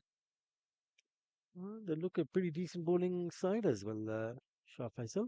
Yeah, look in the lineup. They also got Omar Khan, the left arm spinner, very, very good left arm spinner. And what has been impressive about them is that hardly giving any room whatsoever.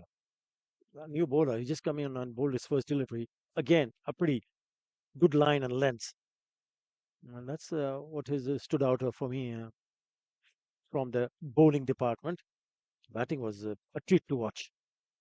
Absolutely, and also add to the fact that they seem to have a bit of pace about themselves. Ghulam Mudassir was quite quick, and look at the way wicketkeeper Shehan is standing well back. It's a sluggish pitch, mind you. Taken. Yep. Extra bounce. And Akhtar Shah has picked up a wicket in the second delivery in his very first over. So another one goes. It's Nitish. Once again, good pace. Look at where Shahan Jahangir took the ball, fingers pointing up, standing a long way back. Big, strong lad Akhtar has made immediate impact. And Atlanta Force suffers yet another loss. Now they're 36 for 3.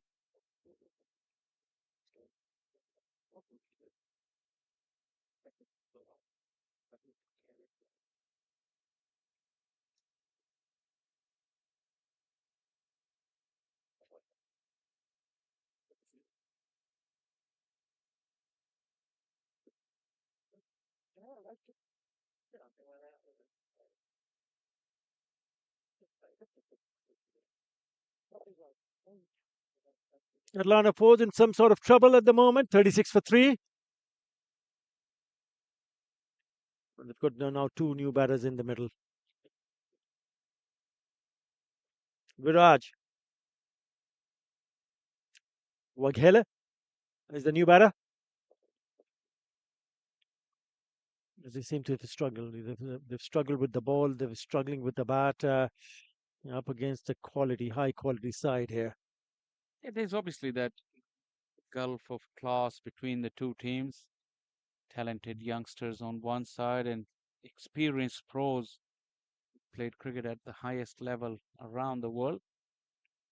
Winning the toss and bowling first gave them, the Atlanta Force, the obvious advantage, which they couldn't capitalize for long enough. Again beats the bat. A hint of movement indicating from the batter. Sure, Shan Jahangir is standing pretty close to the 30-yard circle behind. At least the helmet that he's got behind him probably would be on that 30-yard marker. From here, looking at it live, it looks a long way back. That ball died to him, but skidded along in terms of pace through the air pretty quick. Like I say, the wicket is sluggish, but Akhtar, big, tall man. Yeah, this time he'll get off the mark. They should come back for the second here. They got to put some pressure onto the fielders. It's good running in the end.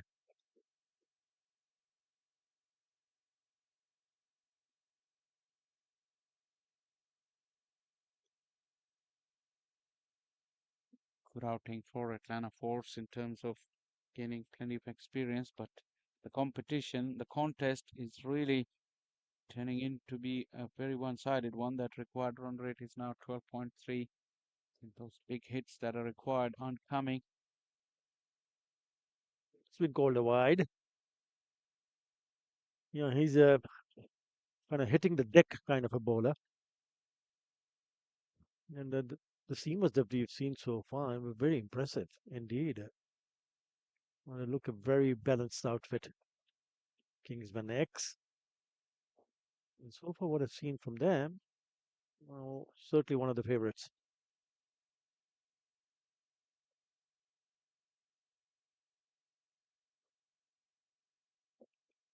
Oh, nearly, nearly. Just came back. Good skills, but it's beat the bat, beat the keeper. Oh, he's taking that catch. Wow. I thought he's beating him. Oh, his They, neck, just the bail of the stump on the top of the stumps. That is a terrific delivery. I missed that. Correction. You pointed it out to me. Shah Faisal. Somehow, just the bail on the off stump. Somehow it managed to dislodge it. just brush it, just barely brush the top bail, the off bail, and it took its time to get dislodged. For a moment, following the ball, we thought that it got an inside edge and it went past Shayan Jahangir, but then the celebrations happened, a bit belated. Even if we see the replay, after Shah for a moment, he didn't realize himself, but that off bail did come out rather slowly. What a terrific delivery it was. And finishing off the over with a wicket. Have a look again and have a look at Akhtar Shah as well, how he celebrated belatedly. The ball had actually gone to the boundary, but on the way, it had just clipped the bail on the off bail. Oh, brilliant piece of bowling. That one came back sharply in because the couple of deliveries had taken it away from the right hander. A lovely delivery. He's picked up his second wicket. 39 for 4 after 8. They're struggling. They're really seriously struggling here. Atlanta Force. They've got no answer to the bowlers from Kingsman X. I don't think it's going to get any easier. Umar Khan into the attack, as it so often happens. Give him the build-up and he bowls a rank full toss down the leg side. Poor start from the young left armer. Yeah, Loosener. Nicely played from Vivek. Vivek Anumari. Swept away. Easy pickings. So gets off the mark with the boundary. We mentioned Vivek quite a few times in their fielding innings because he was the one who gave Shayan Jasuria the chance. It's He's probably at the yeah, non-striker end at the moment. correct. Yeah, we're just looking at the scorecard. It's Rishi. Uh, Rishi Pandey. Rishi Pand is the one who swept that away nicely.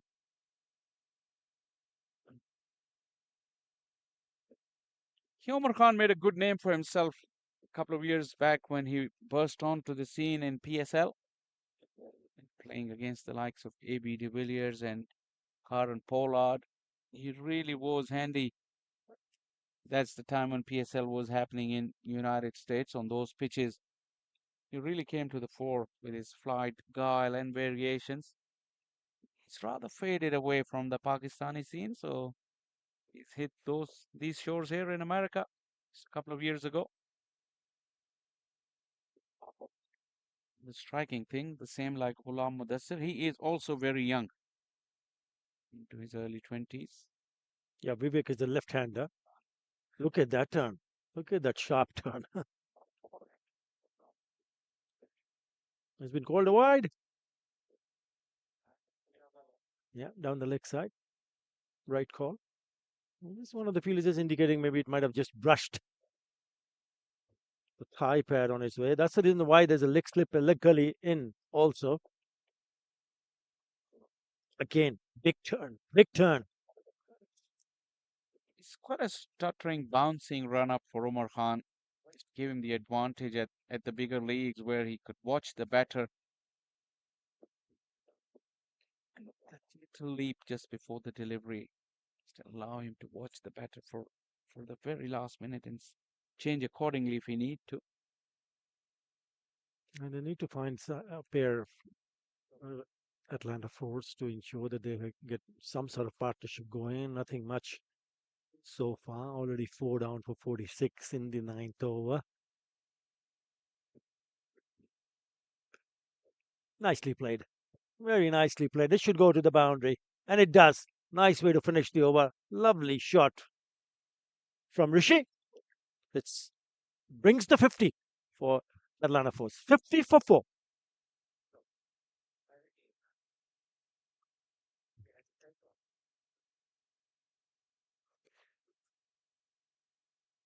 Good old fashioned cut shot.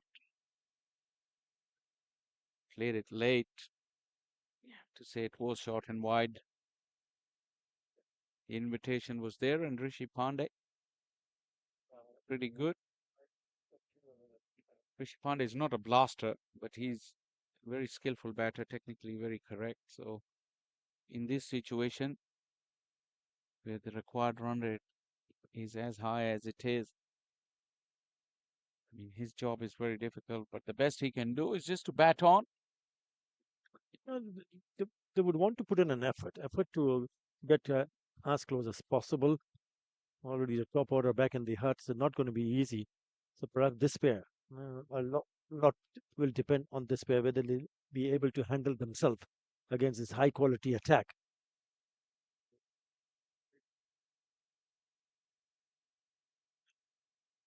Appealing, just probably just drifting down the leg side. Has been very impressive, picking up 2 wickets in his very first over. Akhtar Shah, tall, strapping lad, runs in from quite a long distance, gathers pace in his run up. Be very interesting to see if he happened to play on a quicker pitch. See how much pace he can generate.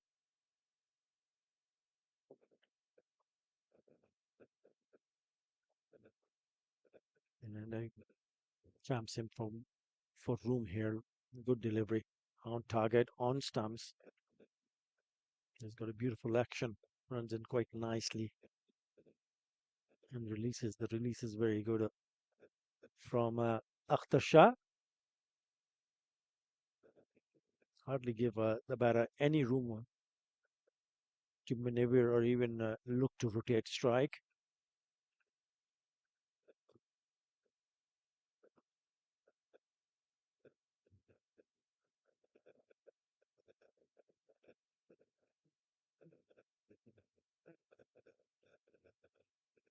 This time it's a little bit wide, but then all of a sudden you can see that spongy bounce also, which makes life difficult for the batter. Trying to cut that away to the point area, completely missing it. Rishi Pandey. It's the second day of this year's Atlanta Open T20 Championship, and the action doesn't stop. We got another game on this field this afternoon. Clarion Eagles will be taking on Raiders Demons. Another very good contest to watch out for. This time it's short and wide, a cut away, but he finds the fielder at third. Only a single. 50 is on the board with that single. It's 52 now. But the run rate just keeps on climbing and now touching distance of 14 runs in an over from here on. What do you do? What do you tell them as a coach, Shah Faisal? Well, they need to start going big right now. But like we've mentioned so many times, there's so much gulf in class between these two teams and pedigree and experience. It is really turning out to be a no contest in the end. It's turning out to be a one-sided affair down the leg side called a wide. But part of the education, and it's the modern day thinking, that give it a good go. Doesn't matter if you end up getting bowled out in 18 overs, but just give it a good go and see where you end up. Yeah, I thought if you look at the dismissal of Shoaib Tai, he was the one who was looking good up until that moment when he hit a really good six towards long on. And when you have someone like that who's batted well, so he need to take a little bit more responsibility on his shoulder instead of trying to hit the very next ball. You've already got a six. Get off strike. Get a single. Hand it over to the non-striker. I think these are the things that needs to be discussed in strategy plans because you plan a lot of things, but you need to execute your plans accordingly. I think that has hurt them. But you rightly pointed out. I think gulf of difference between these two sides. One is looking very, very professional. The other struggling. Just opening the face of the bat. Will only be a single. Another very good over from Akhtar Shah comes to an end. After 10 is 54 for 4.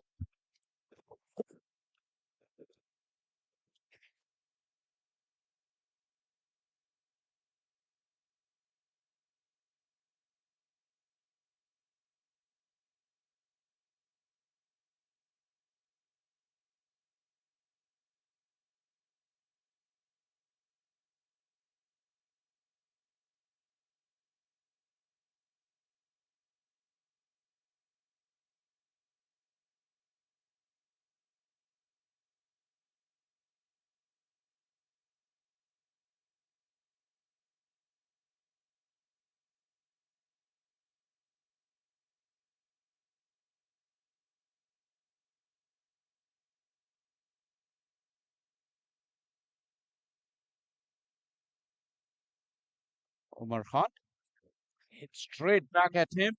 Jayasuriya will keep the chase, but in vain.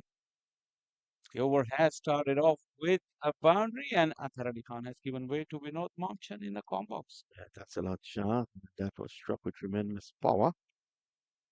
Ivy Vic, 58 for 4. Is it done as a contest? Yeah, I mean, it was expected though, when you see the team sheets and the names on it, once they got up to that total of 194, it was as good as over. Well, I was telling Atta early on that the mere fact that the guys on the Atlanta Force team can just be here to play with these guys, these professionals that Kingsman X has, it, it's big for them. It's half of the job done. Absolutely, that's the point we made before the start of the contest, that few of these players, strong sweep, but straight to the fielder from Vivek. Yeah, the purpose of putting this side out and giving these talented cricketers the opportunity to share the field with some of the more illustrious and world famous cricketers. And I'm pretty sure at the end of that, they will learn plenty of it. The likes of Rishi Pandey, who's still battling it hard in the middle, is batting on 11, can gain quite a lot in terms of experience and exposure. Officially, And you see the way he's shaping up, Rishi. Tell that he's got the ingredients to be successful at this level, but it's just a team game. He's part of a very, very young and inexperienced team. I think it's an achievement for them just to see out the 20 overs.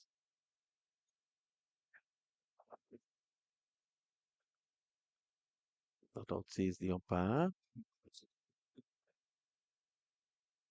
Warner at leg slip was claiming the catch. After that, he had a trick or two up his sleeves as he run up, hoping that the batter will lift his back foot, try to knock the stumps over, but I think Vivek was clever.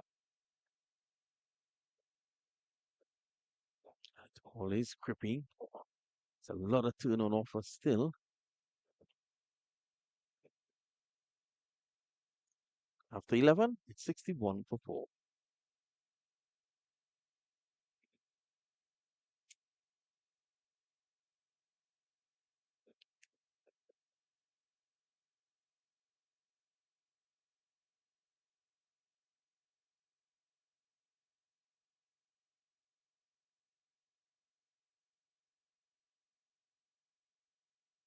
Right. Making things very pleasant. Into blue sky. It's a lot better overall from yesterday, even a better pitch. Yeah, pitch is slightly on the better side, although still plenty of grip and turn for the spinners. Yeah, it's not a 112 play, 112 in 19.4. I reckon the best T20 games are when the scores are in the range of 140 to 170. As always, you always have a chance. Trying to break the shackles there, Vivek.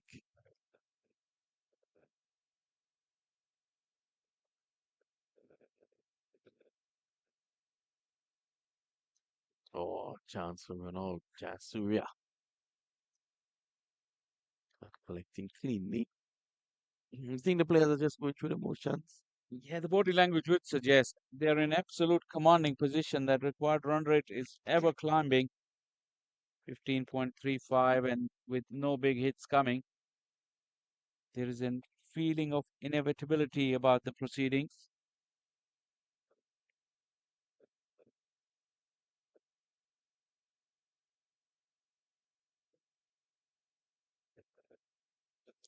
Aggressive turn. Yeah, they keep coming at you. Look at the bowling options they've got. Now it's Tejinder Singh.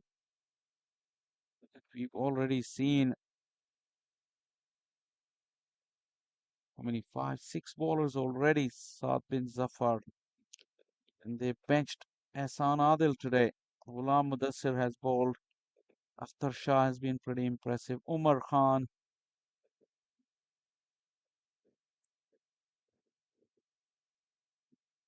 How often do you see two slips in a T20 game? That is, of course, due to the fact that this ball is really spinning. Bad line, though, this time from Tajinda. They should go back for two, and they do. That line that is running around the field is still very puzzling, isn't it? It is indeed, it is. Quite a few times you get fooled by the flight of the ball when it lands outside of that circle, which you see right under the feet of the fielder right now.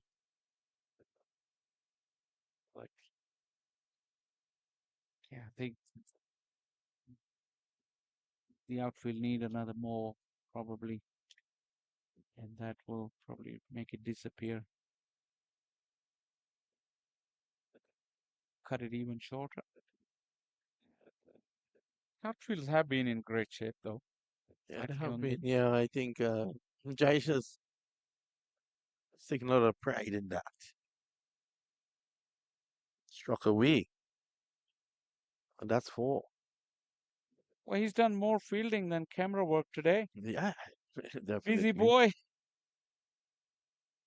Nice. Brother, just only on Sunday celebrated winning the CPL.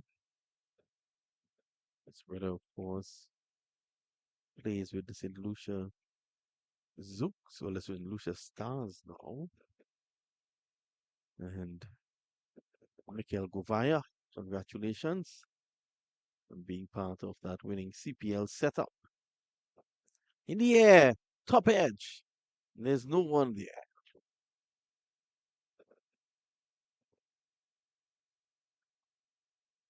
It's a situation where the mailman came and no one was at home.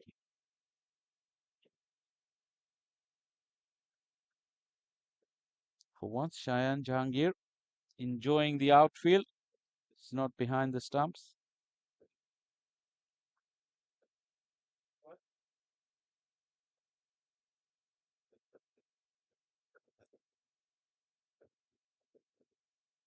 It's thanks to the sponsors for this option. Great Care Family Dentistry.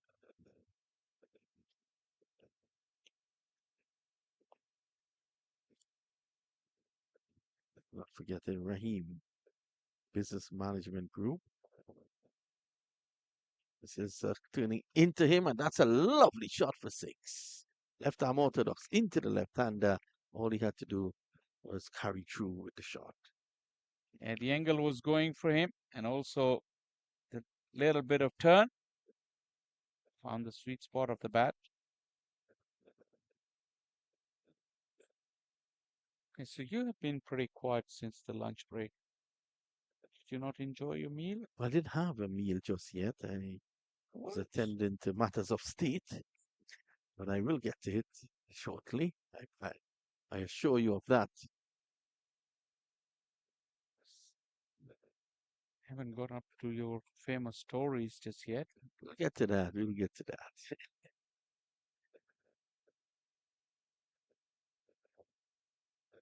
Oh, it's a good delivery. Everyone. Wait for the umpire's signal. Did hear a little something now. It's by. Signal has been made. But look at the turn as well from Umar Khan. Mm. Some reaction from the slip. At 13 gone, Atlanta Force 79 for 4.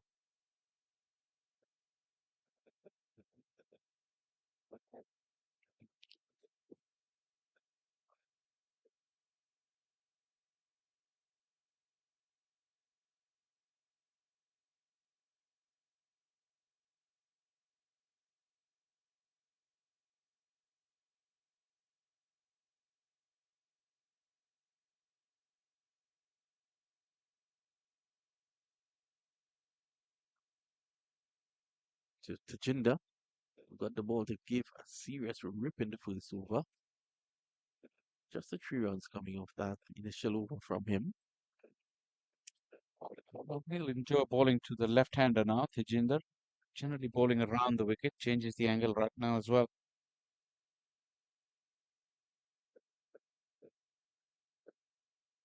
Warner and Shine Jayasuriya in the slips.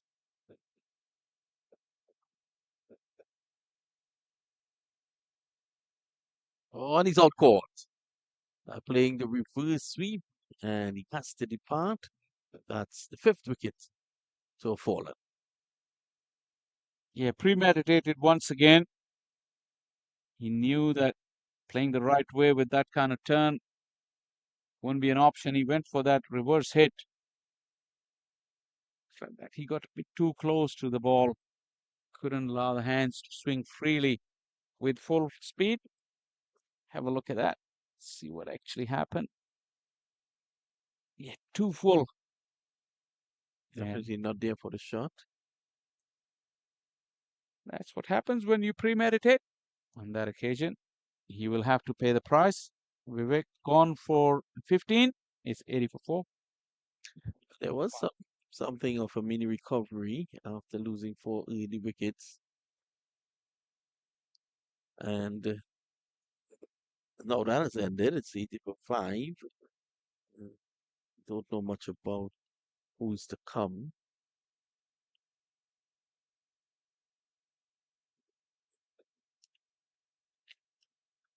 And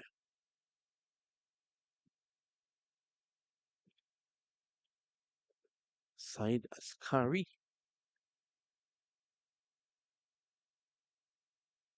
So we'll see the depth of their batting. Jinder is getting the ball to spin a lot. Just needs to pull it back sometimes.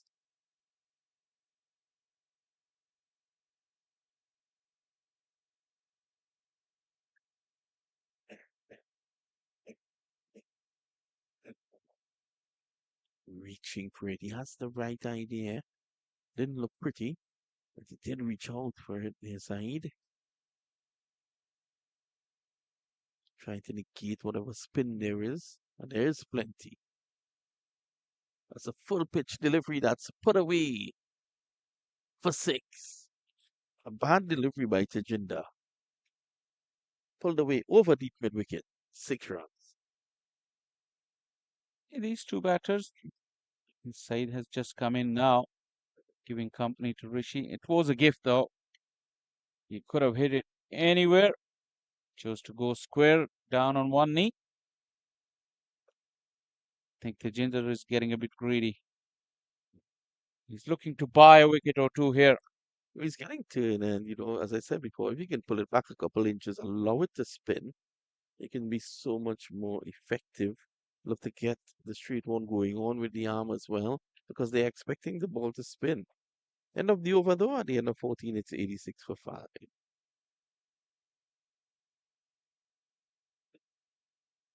There goes your guy, Jai Patel. Do you think that he has a nickname for every blade of grass on this field? Well, I think he might have, He's absolutely restless. The guy just doesn't sit. I remember once being invited to his farmhouse, which I'm sure you've been, and the guy invited me there with a couple other people. His good friend Surin Gandavaram was also there, and the guy just kept walking up and down, and he was actually cooking for us. He would never sit. So when the meal was finished, he never sat at the table and ate with us. He was just waiting to wash the wares, the dishes. Jasuria. Oh, he's greeted with a big hit. That goes for 6. Well, Jasuria over pitching there. this time it's Rishi Pandey who gets in on the act. Like I said, all these Kingsmen ex-bowlers, they're queuing up, looking for some wickets. This time it's Jayasuriya. throwing the ball high up, throwing the challenge. Field is set deep. You're quite right, Shah. You did say that these guys are probably just trying, rather than trying to bowl, they're just trying to buy wickets. And that's six. Didn't that remind you of Lenny Archiba, a good friend from New York? Not at all. He doesn't No, even. not the shot when he was on commentary describing the shot. Oh yeah, it Definitely not the did. shot. Yeah, the shot. I mean, I don't know if he's ever cleared the 30-yard circle. I don't think so. Wow. I don't think he's even hit it along the ground to the 30-yard Get it circle. off the square, as they say. Yeah. Yeah, but the action doesn't stop here. Next game on this field, Clarion Eagles will be taking on the Raiders Demons. Some big names will be in action. Mukhtar Ahmed, Gerhard Erasmus, Saif Badr, Harmeet Singh, Muhammad Mohsin, Usman Shinwari. The list goes on and on. Jesse Singh. So, star-studded lineup for the Eagles as well. Yeah, I'm looking forward to see Jesse at work. That looks good. Not out, says the umpire. Let's have a look at that again.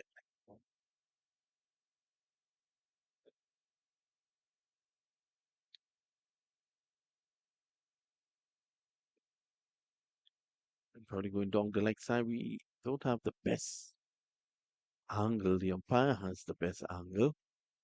Yeah, with so much turn, it's really difficult to give those out. Over's been closed out at 94 for 5. So we tend to have a lot of fun about our good friend Lenny. Great guy. We have a lot of fun with his batting. But I tell you something, batsmen like Lenny, if someone has to bat for your life, you can give him a contract. You're sure he's not going to get out. He may not score a run, but he would not get out. That's stout defense. Oh, look at that bounce there off a length. Good bounce. Of course, the height of the Jinder helps as well. And as you guys were saying earlier on, there is bounce and turn, which is a dangerous option. Lovely shot for four. Well, 6 followed by a boundary for Syed. That And wasn't a sweep with a broom. That was an eye robot. Such clinical accuracy. yeah, with it, they're enjoying it, which is good to see. The youngsters from Atlanta Force. Like I said, as a contest, this run rate is climbing all the time. Now more than 20, despite the best efforts of these two. This one has beaten everybody. Once again, going for that reverse hit. Plenty of chasing for Sanjay Surya. Again, the turn.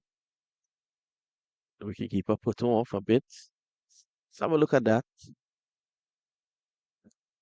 It's easy, not easy for the wicketkeeper, though, that line, because he's for a moment blinded by the wicketkeeper, by the batter rather. This time with a conventional sweep.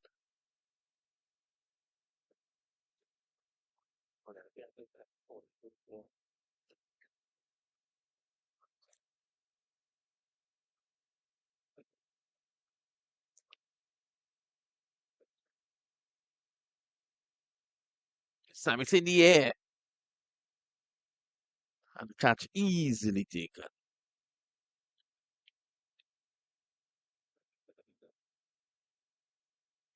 Dr. Shah, any relation? The way he took that with such great poise. He has to be your cousin. I don't know about that, because I would have shelled that, I know that. Well, 6 wickets down now, and I got a message from the great man himself, Lenny Archiba. I look forward to his arrival, I tell you. Let's get to Mr. Lenny. He said, I hit sixes. Well, It's a breaking news for me. I think Lenny had, if I do remember clearly, Lenny had struck 9 sixes in a game. Was on 82 not out, and his wife awoke him from his sleep. Yeah, I would have expected that outcome, because I would have jumped off of a cliff if I knew that Lenny scored 82 in the first place, and to have hit that many sixes. No way. Thank you, Vinod. They say the foundation of every good batsman is to get the basics right first, and this is what Lenny has done. Just needs to develop. This needs to stop cocking that high elbow and play through the line. I think he's got stuck at that for decades now, so it's about too late for him to expand. I love the way though. I love the way that he's so enthusiastic about his old years. I think it's his Boxing Day or Christmas morning match. Yes, it's a great tradition, and you find out that a lot from guys coming out of the Caribbean. Uh, you know, these special days, they get together on the playing field. It's either to play soccer or to play cricket. But Lenny's one of those players who will master gully cricket. You're sure Yeah, to save the windows. Don't mind the windows, Lenny. he needs to head his way to Pakistan. There's plenty of gully cricket. We call it the garage cricket as well. Hmm. You're not allowed to bowl overarm, neither underarm, so you just basically throw, but then you use your fingers to get the ball to turn both ways or get it skid off a little. Was that the academy team? Well, there is a team that has a lot of academy players on it there.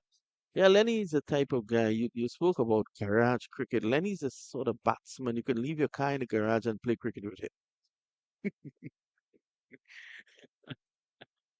Yeah, well, Lenny will have plenty to say when he arrives Oh in a my. couple of days' time. So be ready for that. Oh my. I'm going to tell him that everything I said was written by Shah and passed on to me. Oh, he's struck on the toe and he's gone. Easy as that. Jayasuriya gets in the wicket hole. Let's have a look. Qadri himself, who bowls quick, probably doesn't have the patience to push and prod. Big booming swing, missed everything, and was caught plumb in front.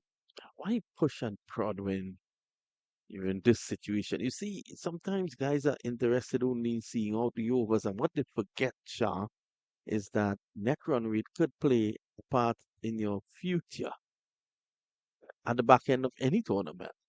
So you need to get as close as possible. Try your best so that your net run rate don't take a hit. And as it stands here, Atlanta Force's net run rate will definitely take a hit. At this point in time, they need 93 in 3.3 overs. Even Lenny can't get that. Yeah, there's always that. Me and Arthur were talking earlier that is it the right way to just bat out the 20 overs, gain the exposure and experience, or just give it a good old go? Doesn't matter if you get bowled out inside 15 overs. The modern day will go for the later. They would give it a good go and see where they end up. If that comes naturally to them, pushing and prodding and grinding and grafting isn't for the modern day batters, especially in associate countries like USA, where majority of the cricket is white ball cricket. And of that majority, most of it is 20 over cricket. Do you see the red ball having a future here? In long term, it has to, at least at the national level. Mhm. We need to start playing two-day cricket here. That will improve the skill of the players. So on the domestic scene, are there no two-day cricket, or is it just instant cricket, as we call it, limited overs cricket? And there is only white ball cricket, Mm. probably about 30% of that comprised of the 50 over cricket, and 70% is 20 over cricket, which is a good way to grow the game, but then to be able to enhance the skills somewhere along the lines, you have to fit in a red ball tournament. It has to work hand in hand. You use the white ball to attract the players to the game, and then you refine that skill in the red ball format. I mean, I can tell you, Shah, honestly, I can't remember the scores from the CPL final, but I can remember the score when the West Indies played Pakistan in a test match in 1987 at the Queen's Park Oval. Exactly, that is the thing. And you remember a test victory for Yes. decades, but T20 I mean, they just come and go. They're entertainment. You Uh, enjoy the occasion and then you forget about it. And that is worldwide, not just you. I mean, same but goes with, but to back up your point, we just saw in the images there Raheem Cornwall, and I can remember the catch he took at slip in a test match, very low down onto his left for the West Indies to beat Bangladesh in Bangladesh with just a couple minutes to go. But I can't remember his last T20 score, and he's playing in this tournament. yeah, exactly. That is the, further the point that the lasting contribution that can come is through red ball, especially if for younger players, the developing players, they need to play longer version to understand their game. And then, because of the market that there is for the limited overs cricket, it's easier to change the skills from longer format to the shorter format. So once you, like you just said, jokingly we said about Lenny, but once you have the basics to convert them into white ball cricket, you just need to find extensions of these basics, and that'll, as a batter, take you places. And for the bowlers, bowling for longer durations, you find out more about yourself, your strengths, weaknesses, and then you're better able to execute those skills in a shorter format, in a shorter span. You're mentally more mature and ready for all kinds of situations. So it's in the air.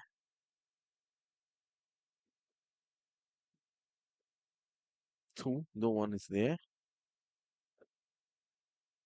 Very dapper looking Atali Khan makes an appearance just past his 25th birthday, I think. 25th? 27 for Yeah, earlier on for you're the talking most. about his highest score at the ODI level in that innings Yeah. that he played. There was plenty of insights from himself, the man himself, about that innings.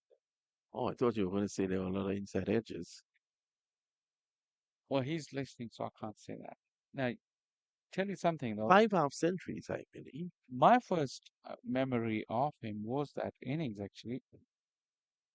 You know, he's tall, so the tall, elegant opener.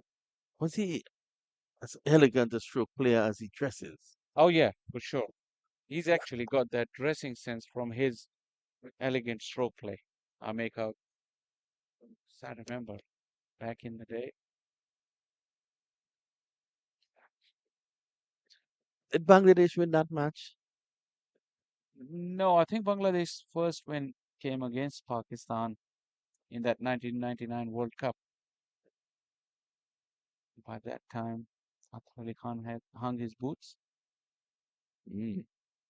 probably getting ready, got ready to get into the com box. Well, that was a big game for Bangladesh. It was after that that they were able to get test status because they would have beaten one of the major test playing countries. They needed to beat, I think, I stand corrected, one of the top five, and Pakistan was definitely in that range at that point in time. Pakistan actually went on to the finals.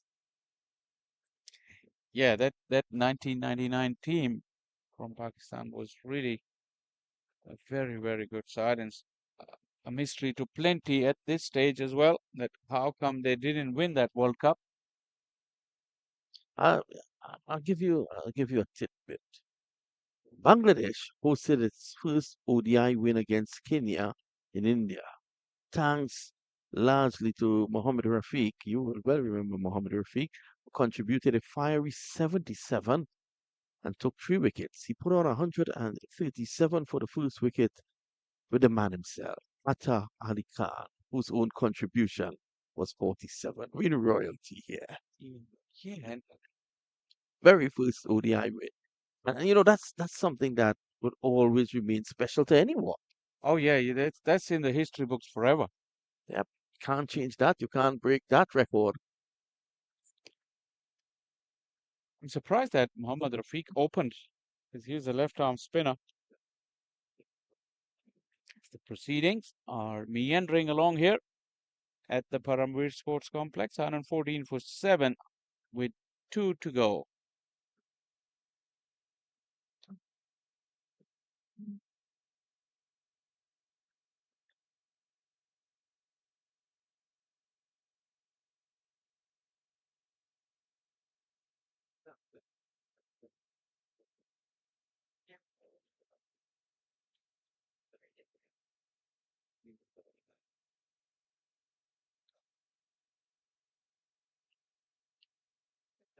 Looks like it's Ghulam Mudassir. Close out things from this combox end.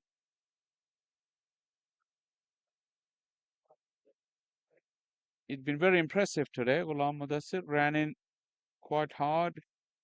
Plenty of pace on display on this slower pitch.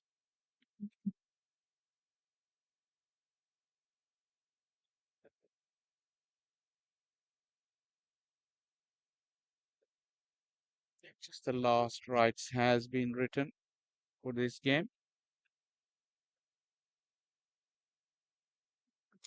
Just the one wicket for Ghulam Mudassir. Would like to add to that tally. Very quick, very sharp into the ribs of Saeed Askari. Very impressive pace from Ghulam Mudassir. I think just for pure memory and observation, whichever we've seen on this field, he's probably the quickest bowler.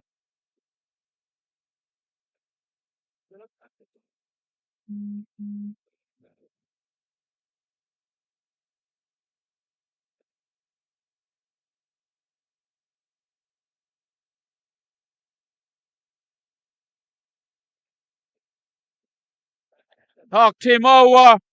What a sight for any fast bowler. The middle stump has been uprooted by Ghulam Mudassir. His pace is too much for Akhil Posa.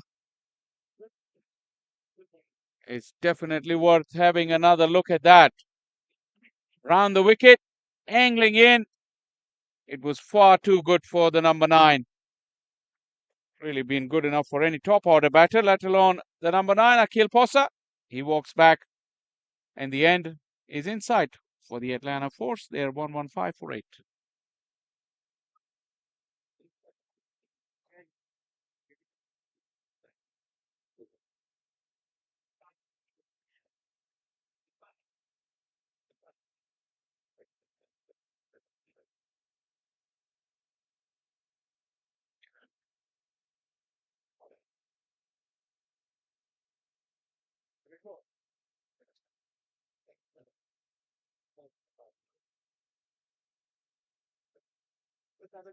Karnik Patel, the left arm spinner, will walk into the middle. Left-handed Patel will face up to Ghulam Mudassir.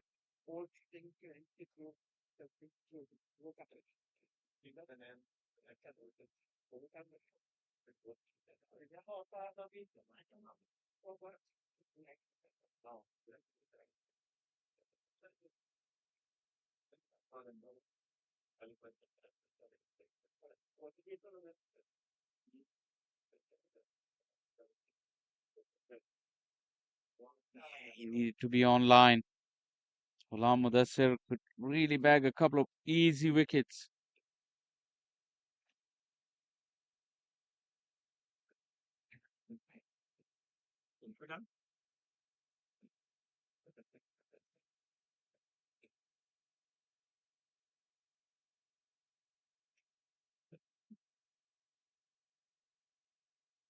Oh, it went over the top of the stumps.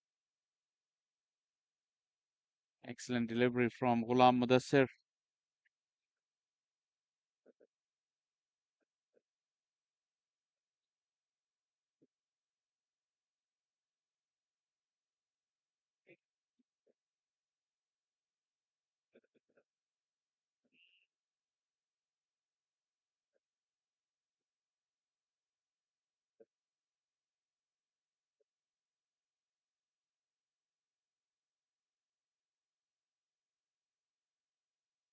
I think he's going for that full Yorker. Quick, sharp delivery within the stumps. Could have been the order of the day, but Mudassir will close out his work for the day. 3 overs and just 6 runs for 2 wickets. An impressive spell. 19 done. 115 for 8 Atlanta Force. आ जाओ थोड़ी देर बोल दो काम होता है हम काम के लोग हैं बातों के अरे बातें भी इस तरह के मैच में बहुत मुश्किल, एक ओवर है।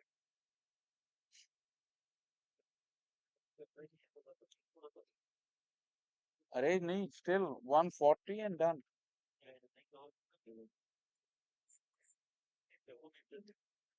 हाँ,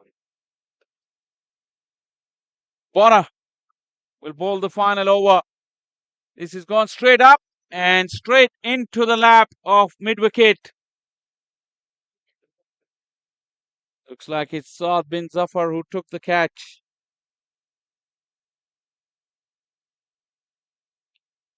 Very safe pair of hand. Look at how he steadied himself under the ball. Great balance. And I think it is the end of the game because we did have an injury earlier on. And ninth wicket will signal the close of the innings. Very, very comprehensive performance for the Kingsman X. They have completed a very comprehensive victory. 79 runs was the margin. Atlanta Force never at the races. And now that players are walking off, they will shake hands. I've seen a very dominant display from Kingsman X, one of the more fancy teams in this championship. There's plenty of action coming your way. The afternoon game will be starting at 2:30, and we'll be back with you just 10 minutes before that. Thank you very much for being with us, and we look forward to your company in just about 40 minutes.